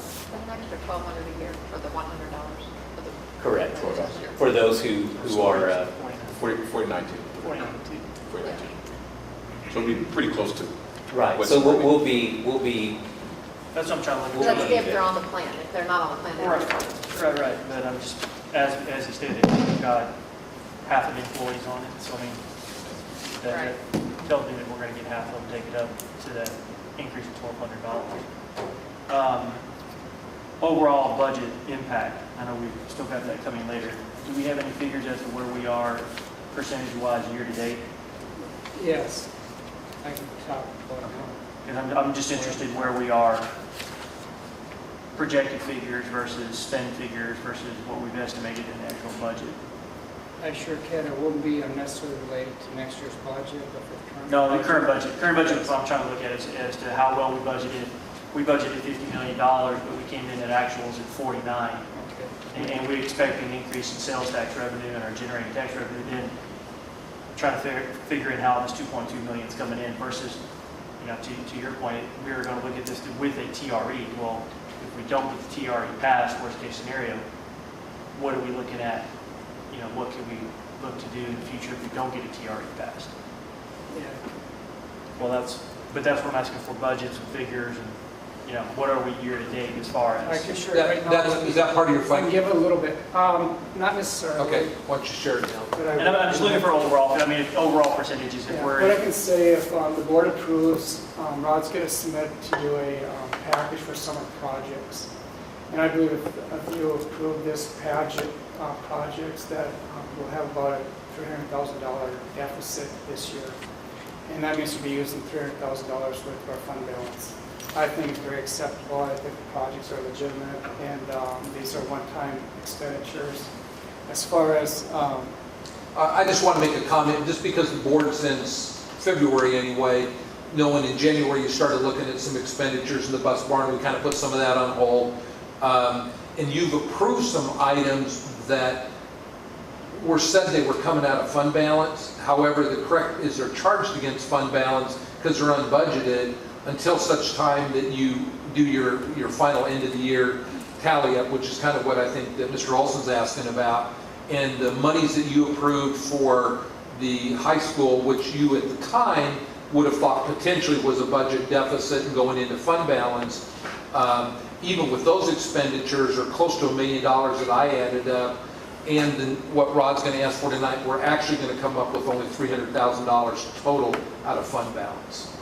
So, and it has to do with revenues coming in higher than what we're projected, which... Well, and then that's to my point. So in actuality, if we took Rod's projects out of this, we would come in $700,000 surplus. We'd probably be putting So $700,000. that's what I'm saying. So if I'm looking at this, I'm going, okay, well, I got 2.2 million. If the TRE is unsuccessful, then we would have $700,000 to play with, which would be basically a 2.5% But increase. we also have had additional personnel that have been hired, I think was $1.9 million for next year. We've added for next year's budget, we're talking this year's current budget, and then, but this salaries that he's talking about is for next year. And in that next year's budget, we have a normal growth. Our financial indicators are really good. Our ADA is going up, our property values are going up, and we have a sufficient fund balance in both the M&O side and the debt service side. And with that, the decision to go forward to hire additional personnel is made. And so we have to consider that factor in the budget and forecast for next year. And we talk about the TRE a little bit later. Yeah. But for this year, our M&O budget is very tight. It's extremely tight. And forecasting in the school business is a thing that I'm sending a template to 3 different consultants. And it's, numbers can change, ADA can change, goes down over years.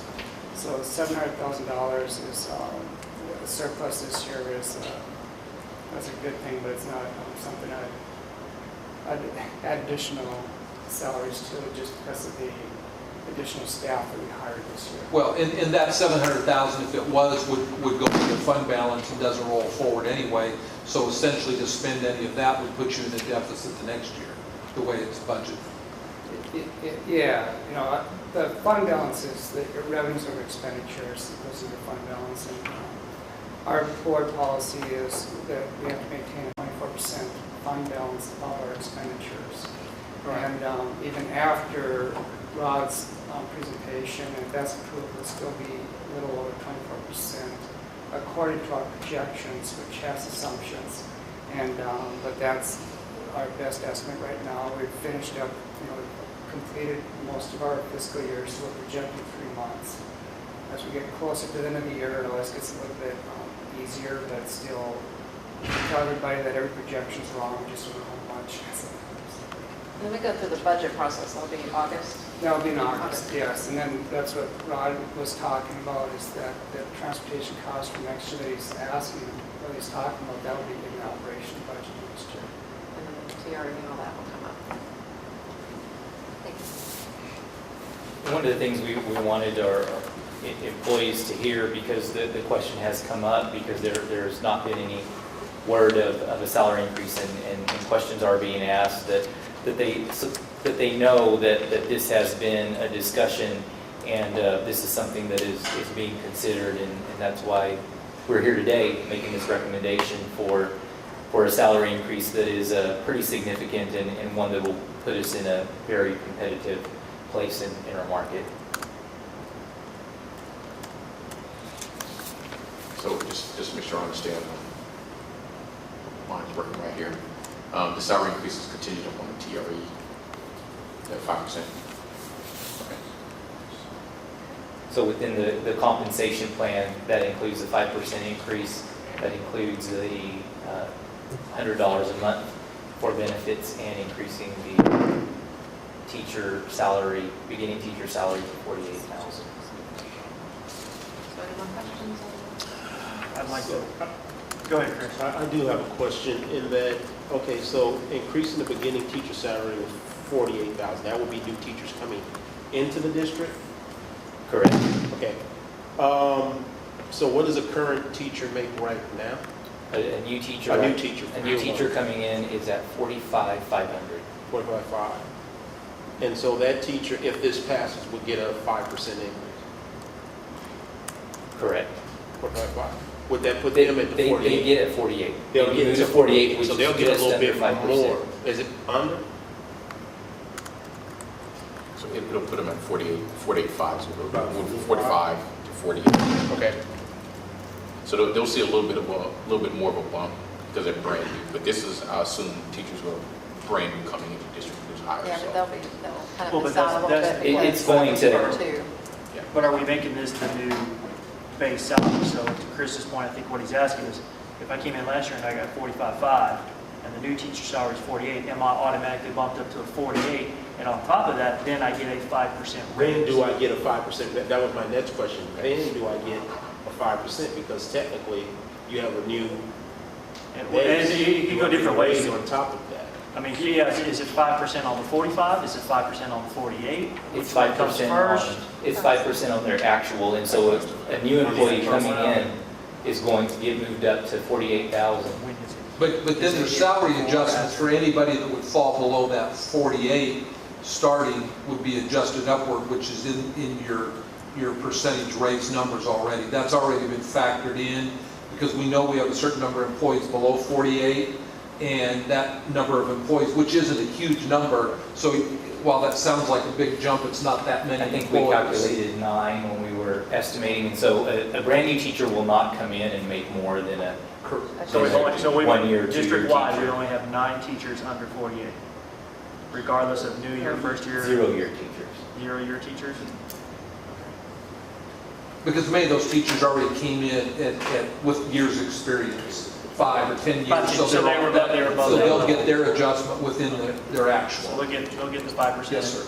Correct. Okay. And then my second question was, on the list of ISDs, and what they are contributing to insurance, understanding we're in a totally different market, right? We're surrounded by Louisville and Frisco and the Colony and all these other large districts, but do we have a concern, you know, in the 325 range, competing with an Irving or Greenville or Garland, as far as 325, larger districts probably with a larger budget to deal with? Do we have a concern there? Well, I think their budgets are all proportional in terms of they also have more students to serve and more costs. Okay.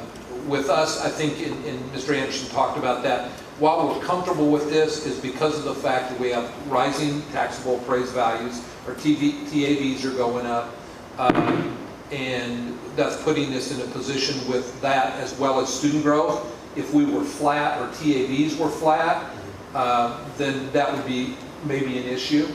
But because TAVs are going up as well as student enrollment going up, we have the best of both worlds. And that's why it's contingent on the TRE. If the TRE passes, that puts us in a position to repeat those dollars year after year after year, because this is a recurring cost. Right. And that TRE, we talked about bringing in around $4.6 million. And that goes on the M&O side, with 13 cents going on that, goes on the M&O side, which is, we're looking at about 50% of those dollars being committed as recurring costs, and still gives us another, we estimate, what, about 2.4 million of actual monies in M&O that's unassigned. But don't we have the 1.9 million coming in for the new budget we've already approved for teachers, correct? That's already in there. That's already taken out of estimated revenues. So that's already taken out? Yes, So it's sir. not included in the TRE portion? No, of sir. it, So we No, still sir. have, all right, so still have That he's already 2.4. figured on the initial revenue runs when, Okay, that's already out, yes, All right, sir. that's where I wanted to make sure. No, that's covered. It sounded like we'd already spent the 4.6. No, not at all. Okay. Of this money, zero's been spent, and in fact, campus budgets have been approved moving forward at our level before they come to you. They've been approved. We froze all of the central office support center budgets have all been frozen, and they're contingent on what additional revenues we may get from the state, which is only going to be about $700,000. Remember, we started out at $3.3 million. The time they got done with it, we're going to probably realize about $700,000. And so that's where we'll look at departmental monies to help these budgets to support what we're doing to support campuses. And the TRE would be then our raises, the healthcare package, and then other monies that are unassigned that if we're going to, they can even be one-time expenditures because we don't have to worry about paying for them year after year. If what I understand, TAPs, 2016 are 7%, 2017 are 7%, and then after that is 5%, is what I understand based on what the department first had. Right, which is significantly below what they're growing now. And that's a very conservative estimate to go 7.7 and then flat out at 5. That's what TAPs. And we know the growth is coming from the demographer. We know that's going to happen, which obviously brings in additional dollars. So that's why we feel comfortable with it. Is there a way to, in this motion, or not voting now, this is just, okay. Yeah, this is very preliminary, and why we wanted to do it this early, 2 reasons. One, Mr. Gutierrez mentioned, people are saying they're seeing people around doing things, what are we going to do? So we wanted to at least put something on the table for the board to consider, and then that also gives us a couple months before actual budget to kind of work all this out. Knowing that the TRE actual vote is not until September 5th, if the board approves going forward with the TRE, the voting would take place September 5th, early voting, of course, and then September 5th. And so with our teacher contract starting September 1, the time payroll can get to is going to be October. That will be retroactive for them back to September 1, and for 12-month employees would be retro back to July 1. Okay, so this will be discussed on the workshop as far as for the August meeting for budget workshop? Okay. Yep. So are we good? Yes, thank you. All righty, we're going to move on to the allocation request for fine arts.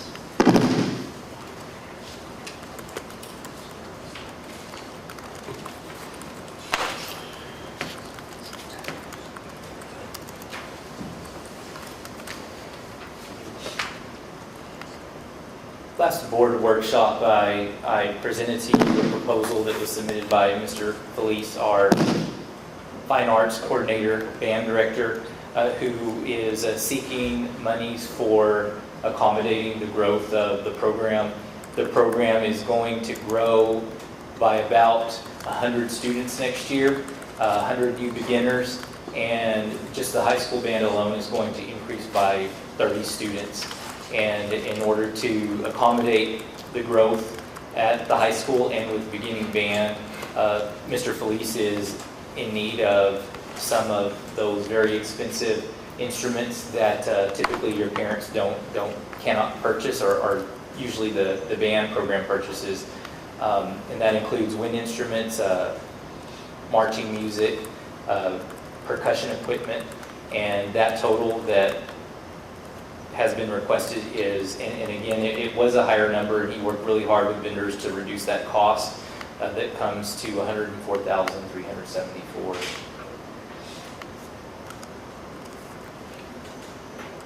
This is just for discussion. This is just discussion. Discussion or approval? That's approval. You're asking for approval. I thought approval, because we did discussion. Correct, because we discussed last time. Yeah. Yeah, so this one should. So you can approve it, because it's discuss and consider approval. Okay, so do I have a motion to approve the allocation request for fine arts? I'll make a motion. Okay, second? Second. Okay, any discussion? Questions? Mr. Williams? Y'all already discussed it. I don't want to rehash the whole thing, but memory, I'm just trying to remember, I think we approved such an expenditure last year above and beyond, right? Y'all discussed that already, right? Well, yeah, but I remember, yes, we did. Yeah, We did but the similar thing last year. We did a with the similar thing instruments. last year. If I remember correctly, last year, well, I don't want to say a number because I'll probably get it wrong, but it was kind of high. It was, and we did come to the board last year, and our band program is probably growing at a faster rate than you would normally see in a district this size or in other high schools this size. One of the things that we have asked Mr. Felice to do and looking forward to next year is develop basically a strategic plan for his program where he's going to come up with a replacement cycle for his program, looking at the trends from the past few years so that we can make sure that our dollars are being spent wisely. What he's needing, he has narrowed his list down to the things that he needs for the start of school. And again, as I stated, he reduced it and then again reduced what he had and worked with the vendors to get the cost down. But the band program is, as I stated, growing pretty fast, and these are the things that he needs to start the school year. I understand. I think the band kind of began to get known in our band program. We've been known for a while. I was like, we've been known for a while. I can tell you right now, just in percussion, 25 percussionists. And majority of those, freshmen and sophomore. So from that perspective, you look at the growth, and I think he even pointed it out in one of the parents' meeting. The majority of the kids in band right now, freshmen and sophomores. It's pretty much straight across the board. Those are our two biggest classes. Those are, right? yeah, and so you're noticing that increase because once again, yeah, to your point, our juniors and seniors are our two smallest classes. After this, it's 500 and beyond. So to Mr. Gutierrez's point, I would appreciate that from Mr. Felice, that same strategic plan like we're doing for all of our facilities. The same thing from Coach Al. And that's what you'll be seeing very soon. To see those coming through, because they're all going to need, it's the same thing, football's going to need it, basketball's going to need it, track's going to need it, everybody's going to need more and more equipment as our groups get larger and larger, so. And we will want to move away from is just coming to the board and asking, we need this, we need this, we need this. We want to have a 3 to 5 year plan so that you can see as a point of reference and there are no surprises and and can expect you know exactly what we're going to ask for next summer when it comes to fine arts, athletics, whatever program.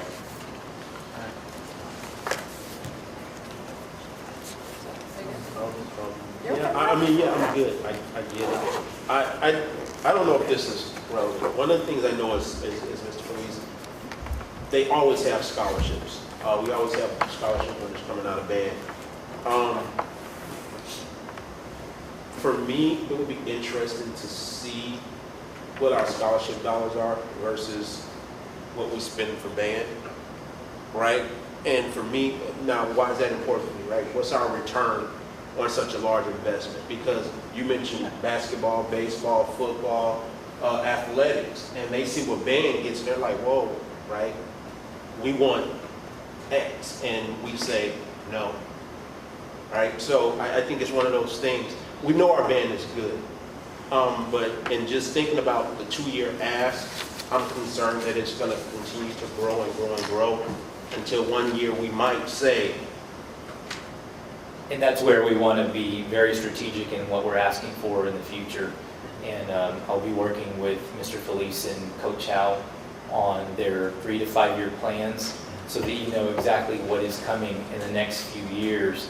And as far as the scholarships, I understand where you're coming from, and that comes from their very highly involved band boosters program. But yeah, so they're pretty self-sufficient, and they are. Yes, I can tell you the check I just wrote. Yeah, me too. It was a large one last week. Oh, yeah. So they are also investing. We're investing in our students who are involved in fine arts, and their parents are also investing in our students by affording them those opportunities with scholarships. And a lot of these are actual instruments that the school will own, like mellophones, which most parents can't afford. Thank goodness, because I didn't want to have to buy one last 2 years. And Mr. T, and from the planning too, just all fine arts. I want to clarify that too, so that it is not just band. Yeah, not just band, but all fine arts. We're talking about art, choir, and music. All of them would like to see, because all of those groups, not only those 2 big ones, but all of them will be growing over the next 2 to 3 years. So, and that's going to drive some facilities questions too. Obviously, the band hall's ready to already bust out. We had the conversation about STEM and the possibility of adding it in Prestwick down the road. So there's some facilities issues which Rod is already on top of and working through those. And we can look at, per cost, per student, band, athletic, we can break anything down that you all want numbers on. If you want to say, what do we spend for an average fine arts student or band or choir? What do we spend for an average football player, athletics? We can get any of those numbers you ever want. I'm going to take a little digging, but we can get those for you. I think to Mr. Williams' point, it would be good just to know from a scholarship perspective, return on investment. How many band scholarships are kids getting versus our athletic kids versus choir, all of our fine arts programs. And the only caveat I'd put with that is there's a lot of residuals of both athletics and fine arts that don't show up in that person going off to college and either competing in band or majoring in music or athletics too. Yeah, understood. Agree. So any more questions or discussion? Okay. All right, we've had a motion and a second, so all those in favor, raise your hand. Any opposed? Motion carries.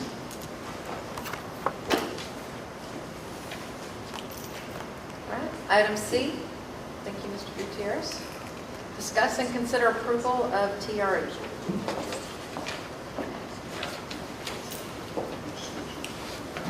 Good evening, board.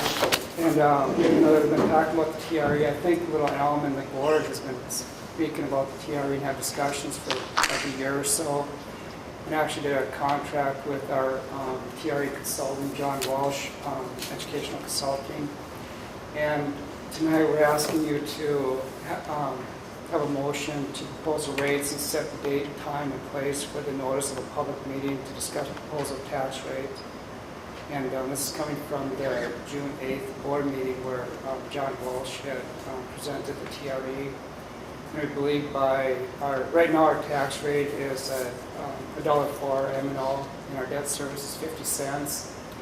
And passing of the TRE, that our M&O will be at $1.17, and our debt service will drop to 37 cents, which will be sufficient to pay our current bonds and also issue the other $21 million we have in authorized bonds and then also still leave a fund balance in the debt service.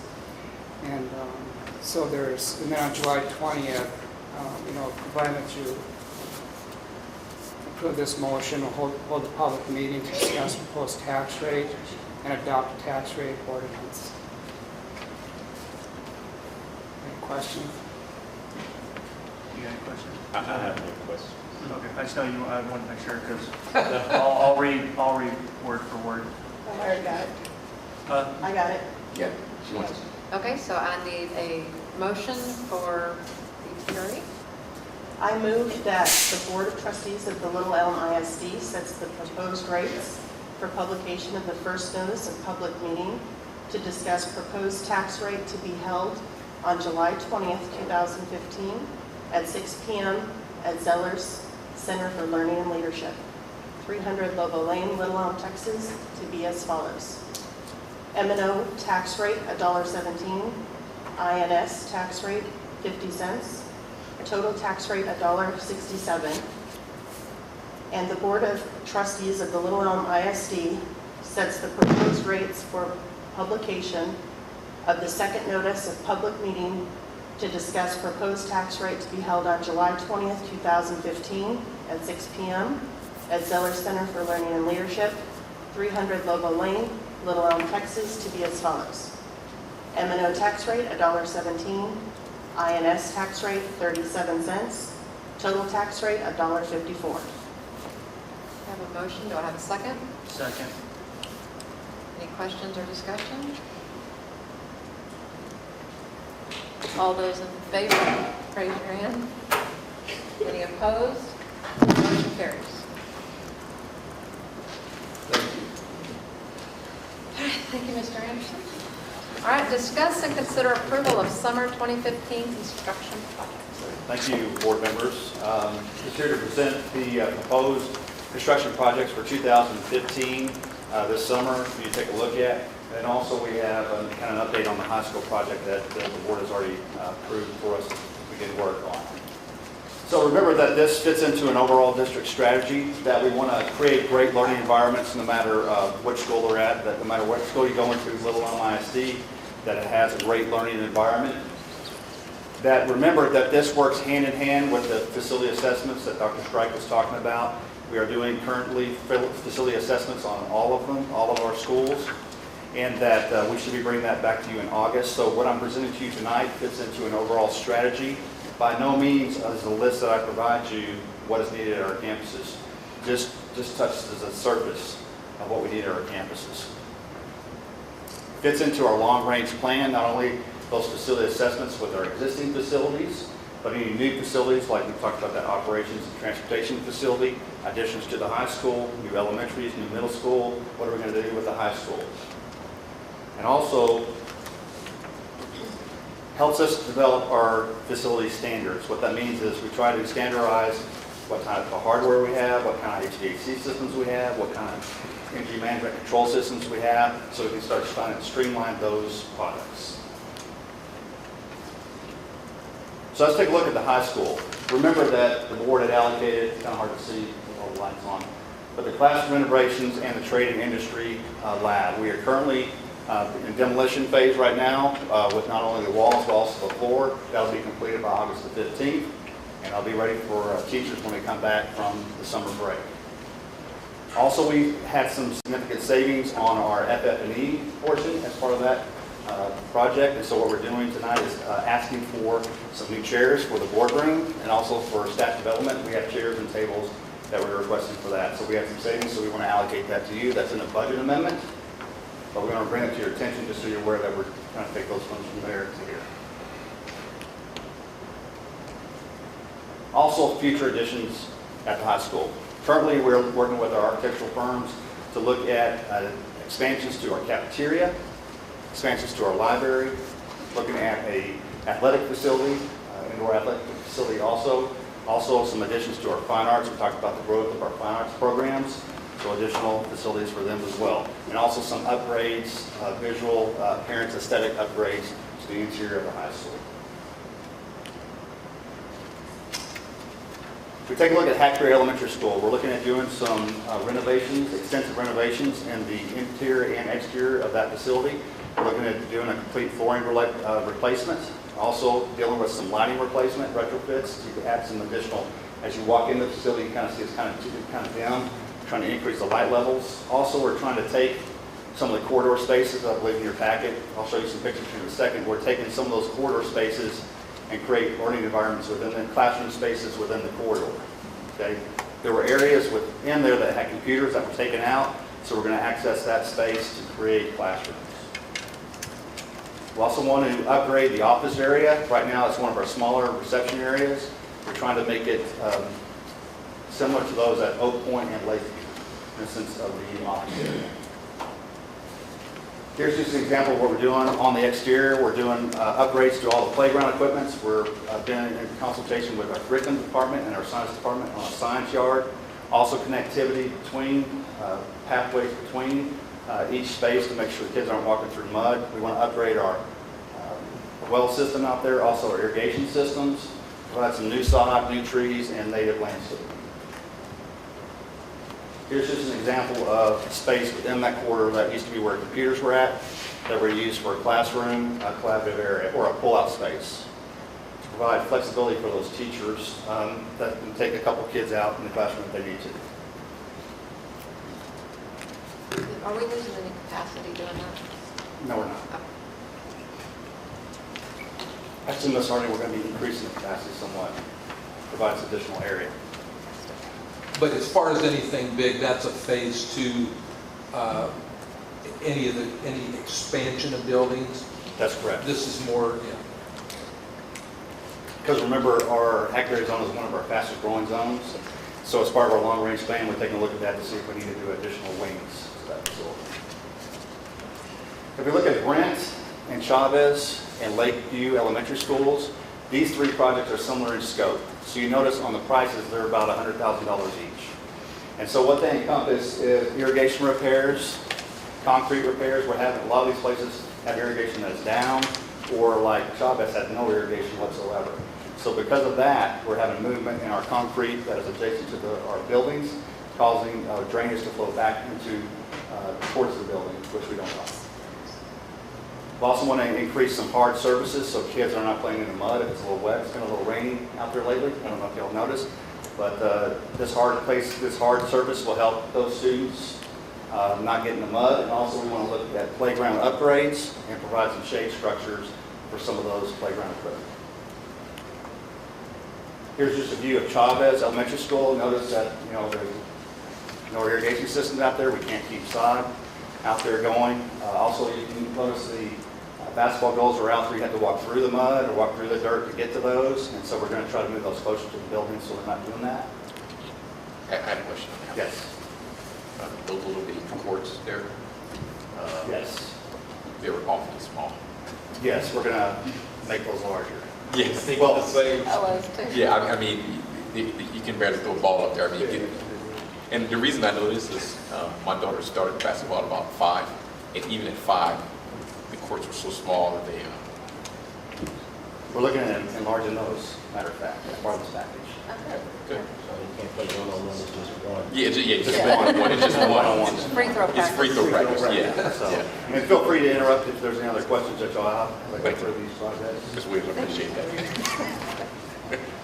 Lakeview Elementary School, now remember this is where a majority of our special needs students are at, and so to the left of this picture is where the students actually access this playground, and they have to go through kind of up the hill and through some mud, and so we're looking at adding some sidewalks to make sure that they can get to the playground as well, provide some fencing, some irrigation, and also some upgrades to the playgrounds. If we look at Zellers, our child care, we're looking at adding some additional pathways so they have tricycles that they can kind of ride around with tricycles in, and also to provide a safe passage for those cribs. We have actually some little Asian cribs that we have to, and let's say that there were a case of a fire, that we would need to get those out of the building and do that in a safe fashion. If we look at the Lakeside Middle School project, what we had there is looking at the new freezer and cooler system. The current freezer and cooler is outdated and also has sunken. And it's actually, there's a layer of insulation that is there that's actually compressed, and so we've had to modify that. Also, we're looking at doing some redesign of the serving line area, and also the placement of the cooler and the freezer to make sure that we have a better circulation within the kitchen. You'll notice that on your budget that the majority of this cost is below the line because that will come from the child nutrition budget, approximately $250,000. So let's take a look at cost. I want to let the board know that as an administrative team, we take seriously the idea of fund balance. So we talk about it constantly at almost every weekly meeting that we have. And so when we talk about it, we don't bring these things to you lightly. And so remember, this is just the basic items we feel are needed to make sure our campuses are up to date. And so please understand that we are aware of that. Remember that board policy dictates that 24% has to be maintained in fund balance. We are several millions over that. We're several $1 million over that. So when we're asking for a little over $1 million, we're not even getting close to dipping into that 24%. So just so you're aware, and the public is aware, we take that very seriously. I'm not sure, Dr. Strike, if you want to add.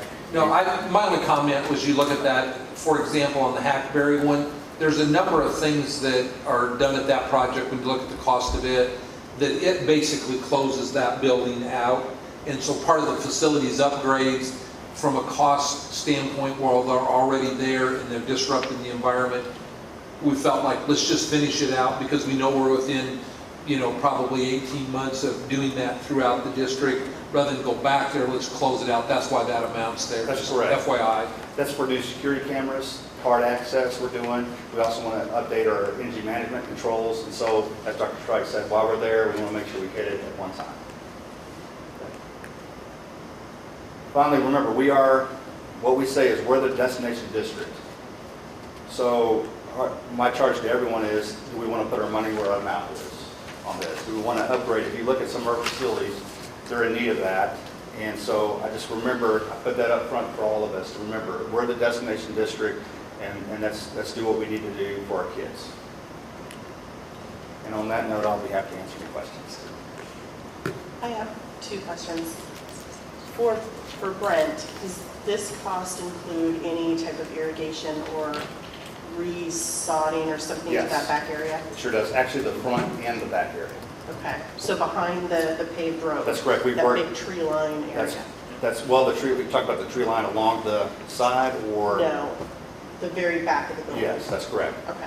So we've been working closely with the administrative staff on where the kids play. We're going to be relocating some fences, providing new sod, new irrigation for those areas, and new landscaping. Any fencing? Yes. Yeah, in fact, where that one came out of, and I know Rod, he hates it when I walk on campuses, I think, it was over there during recess more than once and watching the kids have to play either in the mud or not play. And so that includes fencing where that road comes around for safety. We want to open up where there's that little walkway between where kind of the playground equipment, there's some grass, Right. open that up and fence it so they can go all the way across. It includes the pouring a pad up by so they can play foursquare or whatever they want, and then also enhancements to their concrete basketball courts out to the backside. Okay, because I'm looking more at that grass area where the 4 backstops are right now. That's correct. Okay. So- Because that is where we get a lot of traffic coming in there, and especially when it rains, and with their vehicles causing the divots and all the holes in the ground, and then kids have to kick them on. So is there fencing there, Rod? That's correct. We're adding some new fencing. Also, we're providing a gate to make sure we block up that road that the town will have in case of a fire, but we'll make sure that that's locked so the cars can go through. And there's a lot of traffic between the housing behind the school, so they're coming in through that dirt path right now. Cars. No, walkers. Walkers. Walkers, bike riders. But it's, again, when it rains, they're having to come through the mud to get there. They're Is not- that pathway the one from the town? No. Is that one of their, because I know they're enhancing some pathways, and I think Brent is part of that pattern. Yeah, I think they were talking Yeah, about because that. I helped with one of their grants, and that Brent was mentioned with pathways to connect, so I don't know if it's that one, but it may be. I thought the campus worked on doing some pavers. They worked with the community groups to provide some pavers from that, I think, housing development to the school, so that may have been taken care of. But like Dr. Strike said, the town is working with connectivity between their park systems, and it is coming through Brent. If you don't mind checking on that, Sure. just because I know there is a lot of foot traffic back there. Sure can. And it's the mobile home or the Mhm. townhomes or whatever is along that street. So I just see a lot of people coming through there, and right now it's not the Sure will. greatest. Be happy to. We can put that in the Friday update if you get it to me. Sure This will. week or next. Yes, sir. Perfect. And then I had one more question, I'm sorry. The second one was, so on the, Marion Field, Yes. is that cost in here somewhere as far as, okay. Is there any discussion on improving that field, the stands, we do currently play sports out on that field, correct? That's correct. Like I said, this is just a small portion. What field was that? Marion Field behind The Lakeside? middle school field. Football and track. Oh, the football and track, okay, the track, got it. So remember, this is just what we can get done this summer. So that aspect is part of our facility assessments. Okay. And so we'll be bringing that back to you about a long-range plan, and also maybe some working with the community, with the town, because maybe they can watch this presentation, because we'll be asking them for some money for the track, because they use that true, that as well. And so we're looking at trying to, share some costs and also work with them on tracks, parks, fields of that nature. Okay, because I just know the concession stand, Yes.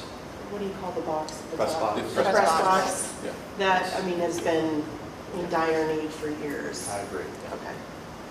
We'll be happy to bring that back. But that will all be part of the That's comprehensive correct. plan, right? Like I said, that should be in August or September when we bring that back to you. It's very extensive. We deal with aesthetical things, but also HVAC, MEP systems, all of that. So we'll bring that back to you. And that will be a matter of the board setting priorities based on recommendations from Rod and what needs to be done that might be deferred maintenance items like an HVAC system. That's correct. Right on down to enhancing fields, and because we have some athletic fields at the high school, it sounds like the middle school, track, and Do you remember the high school track and the field are about 9 years old, so that they've already hit their lifespan, so we're going to have to replace those and get those on a recurring cycle. So I had a couple things. No, you went, I'll go after you, you may answer mine. Along with this potential, this project here, was there the idea of looking at potentially adding more trees? Yes, we are incorporating trees, and I don't know if you noticed around Lobo Lane, we've added about 30 to 40 trees as well. Okay. It's hard to tell in such a vast open area, but we have added trees. And so we're working closely with the town of Little Elm, not only with the colony as well, and Oak Point, to add more trees and native landscape. Okay, and I'm sorry, I have like 4 items, so I'm trying to read through real quick. For the elementary school, for the kids, was there any thought about like gardens for them? Actually, as part of the Hackberry project, if you notice on the site plan, we are doing that garden and working with curriculum on, native vegetables and native plants in Texas. Great. And so that is part of. Okay. Yeah, I would love to see the elementary kids have an opportunity to do some gardening and stuff there. We appreciate it. And once we get those spaces, there's a lot of programs out there that will come in and help you with that, and grants. You just have to have the space to find and work, and once that happens, we'll be able to get some grants to go after also. Okay. And Chavez, that turn off of Hardwick, Yes. heading left into the school, when the school is opening and you're coming to drop your kids off, you can go through the back way. Yes. And then what they have to do is they have to go around and make that U-turn in order to get back into Chavez. Gotcha. Can we get that cut open? We can actually look into that. Sure can. Because when I was on the P&Z, I kept asking Dustin at the time for the open, and he said, well, why don't you talk to the school board about that one? I'm on the school board now, so. Sure, we can do that. So we'll do that for you. And last one, and this is kind of open. At the high school, right now, there's 2 separated parking lots. Yeah, it's kind of similar. Yeah. Looking at connectivity between those two, you read our mind. We think of that already with our additions to the high school. I'm done. Phase 2. That's part of phase 2. Phase 2. Phase 2. I am out of stuff. Mr. Olson? Hackberry, just a question, because I see that's the largest piece of this. When we're looking at that, how much of that plays into our strategic planning of facilities? I mean, is this mainly all just pure maintenance and upkeep, or is it some of it kind of looking and, because I know we put in here architectural firm, are we kind of looking at them while they're doing this to say, okay, well, while you're looking at doing these changes, what about expansion, giving us kind of plans for going forward also, or? Actually, the first part is more of, one, we have some flooring issues with moisture that we need to address, so that's why we're doing the majority of the flooring replacement there. We have outdated EMS systems, so it's a lot of deferred maintenance, that things that have just been not done. Okay. So the majority of this project that you see is for those types of things. We have another architectural firm looking at our demographer's report and doing long-range planning for additions. And So a different group and different that's correct. cost. That's correct. Okay. I think that the board approved several different architects, and the one that Rod had look at the Hackberry project is a rather innovative company, and they do some different designs. And so part of that had to do with the facility standards of what might we want our schools to look like, with some of the aesthetics, I guess I would use that word, not the construction itself. And then we have another company that is just, the board added them, and they just, from their RFP, have done a great job of working hand in hand, anticipating what would be, as Cindy called, phase 2, and looking at, when we get into looking at the 21 million bonds that are already there, those types of money expenditures, Rod's going to have a whole basket ready to go. I have a lot of stuff we'll be asking for. Orchestra. Oh, sorry. Did that come out? So- That actually came out. I'm sorry. I'm glad you brought that up, Mr. English, because I think if you look at your project list, there is $37,000 for some instrument storage for Prestwick. And so that was working directly with Mr. Felice on, remember that 0 hour that you're going to be adding for band, we make sure we have storage for that. Since you're on that topic, that's my question. What exactly are we looking for on the band storage? It's similar to, I don't know if you remember what we did at the middle school. We had some winger cabinets. They call it, some manufacturer that does for storage those different type of instruments. So Mr. Felice said whatever was comparable at the middle school would work for that at the Prestwick stand. Any other questions? I have one more. Sure. Sorry. So we just did the gym floors at Lakeside. But we're doing Great something. question, Ms. Myers. It's a great question. So yes, if you remember what we did for not only that in the high school, we took those all the way down to, at the high school particularly, we took it all the way down to the wood and sanded it and then repainted a new logo. But annually, what you have to do is you have to kind of do that top coat where you have to make sure that the finish is good. So we have to do that on an annual basis, and I'll be working with the business department to make sure we can try to take that cost and put it in our annual maintenance cost, where we won't be coming back to you all the time asking for that. Okay. So, The only other ask I have really for Lakeside is when you walk in to the gym, the hallway, we can fix that up somehow. It's very drab. You don't have any trophies in the cases. There's no pictures back on the wall. I know there were some at one point. It just doesn't look, it doesn't give you that feeling of a good high school here, being we'll be happy to look at that. right. Just a little. Sure will. I'll be Okay. happy to. Perfect. Done. Thank you very much. I think we're asking for approval of that.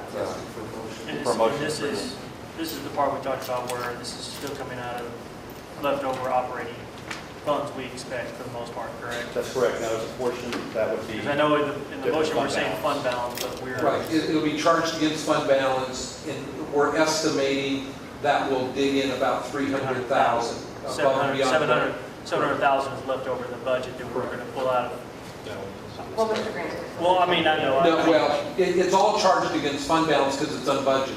At the end of the day, based on budget-wise. additional revenues that were projected, not projected, that have come in, federal impact aid, a couple other places, we will be at about 300,000 in the deficit. That's what is the estimate. That's what I'm looking for. Yes, sir. That's good. So I am looking for a motion to consider approval of the summer 2015 construction projects. I'll make a motion. I got a motion, do I have a second? Here's a second. Any discussion or questions? All right, all those approved, raise your hand. Any opposed? Motion carries. Thank you very much. All right, we will now go back to the consent agenda, and we are removing item D. Are there any other items that we need to remove, Dr. Strike? Are you pulling them or just removing it? I'm pulling, Pulling out of you? yeah, pulling item D. D. No, Just that's D. the only one. Well, I mean, it's up to you all, but that one does need to be pulled for this. Okay, are there any other items that need to be pulled from the consent agenda? All right, I need a motion to approve the consent agenda without item D. So moved. I have a motion, do I have a second? Second. Okay, any questions or discussion on the consent agenda? Okay, all those in favor, raise your hand. Any opposed? All right, motion carries. The consent agenda is approved. Discussion of item D, the financial reports, Mr. Anderson. I think we spoke of this earlier, but we have a new budget amendment in front of you that Sonia gave you, and that'll be added. That's to reflect the additional spending that Rod presented in the summer projects. So I'd like you to also approve this budget amendment.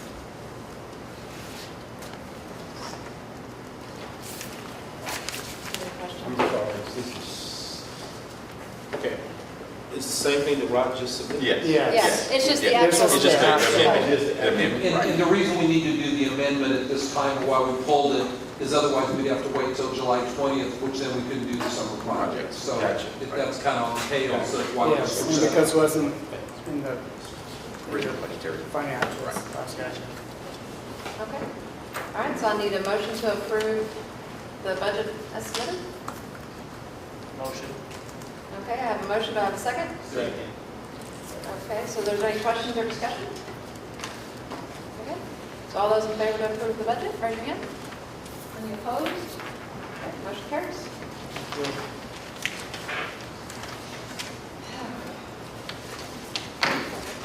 All right, so that is that. I have no reports from the president today. Do we have any board comments?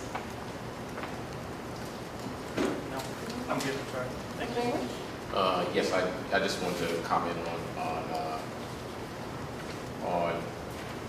staff's diligently working and their innovative ideas on facilities and use in our schools. And I want to say thank you for all that hard work and some of the things that are going on. It's going to be very exciting to see what the schools look like come September, August and September. So it's going to be really nice. I look forward to getting out onto the Chavez basketball court. So that, where's he at? He just knows that, oh, there he is. He knows that we can get a game one-on-one. So. Yes, sir.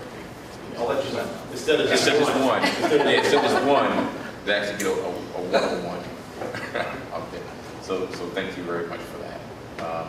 The only other word comment I had was thank Dr. Strike, and also I want to thank my board members for election for president last year and your trust in me, and thank you for having me have a part of that.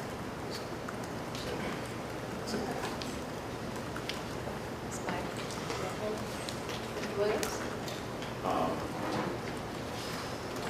No. Okay. I will keep mine very quick. I'll keep mine quick.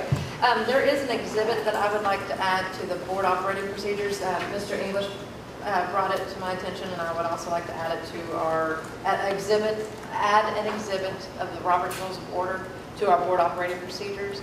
I don't think it requires board approval, but also board discussion, and have it added, maybe brought up in July, so we can review it.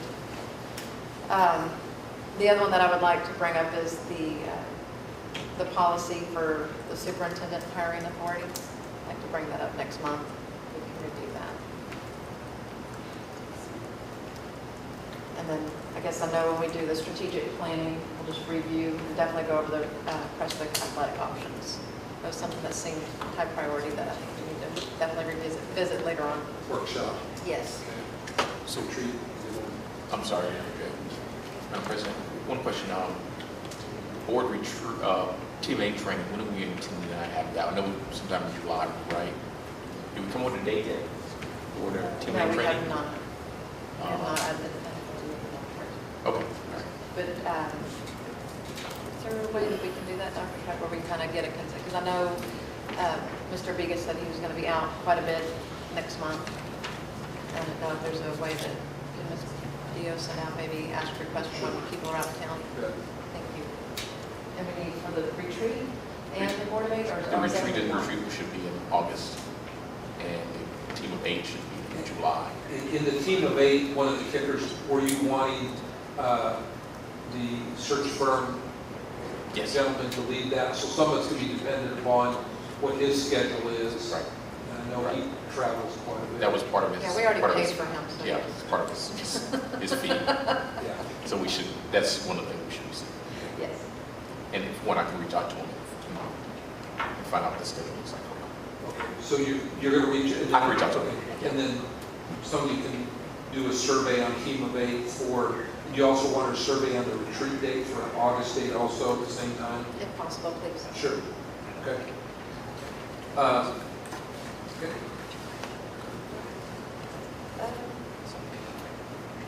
I guess that is, I want to, thank you for my nomination, but they allow me to do a job. I said that last time. So we have a lot of trust in you. All right, next up, we have superintendent comments. Just 2 real quick things. Because of personnel, we have some administrative personnel that at this point I don't have the authority to hire. So I would like to entertain a July 8th or 9th meeting, whether that be a breakfast, lunch, or early evening, whatever works out. It's probably about a 10 to 15 minute meeting max. Time you call it till you close it. And can I just go ahead and have somebody send out on that to try and see if we can get a quorum, rather than trying to have you worry about calendars now. She can send that out first thing tomorrow and just give some different times and kind of do a matrix and find out if we can get a quorum. Because we have a couple key administrative positions we'd like to get approved. So July 8th or 9th, and we can get that sent out. And then the last thing is that the State UIL office has notified Ms. Mayberry that Pero Centurion, who's going to be a senior, received an outstanding solace at the Texas State Soul and Ensemble contest, which held back in May. And what that means basically is he's the best of the best. There's like 50,000 kids that started out in that solo ensemble, and he was chosen as an outstanding soloist, which, as I said, I guess the easiest way to say it, he's the best of the best amongst a very elite group. And if you've ever heard him sing, he's just got a beautiful voice. And when they said he didn't make it last year, I was shocked when I heard him sing. I'm going, he didn't make All-State last year. And this year, not only All-State, but outstanding soloist. So congratulations to him, and also to Miss Mayberry, who just, I've had an opportunity to spend quite a bit of time with that program, and she just does an outstanding job with those kids. That's a real family. So anyway, congratulations to Piro as well as Miss Mayberry and that fine arts staff. And that's all I got. All right, well, that is everything. I need a motion to adjourn. Motion to adjourn. Second? Okay, all in favor? All opposed, motion carries. This meeting is adjourned at 10:03.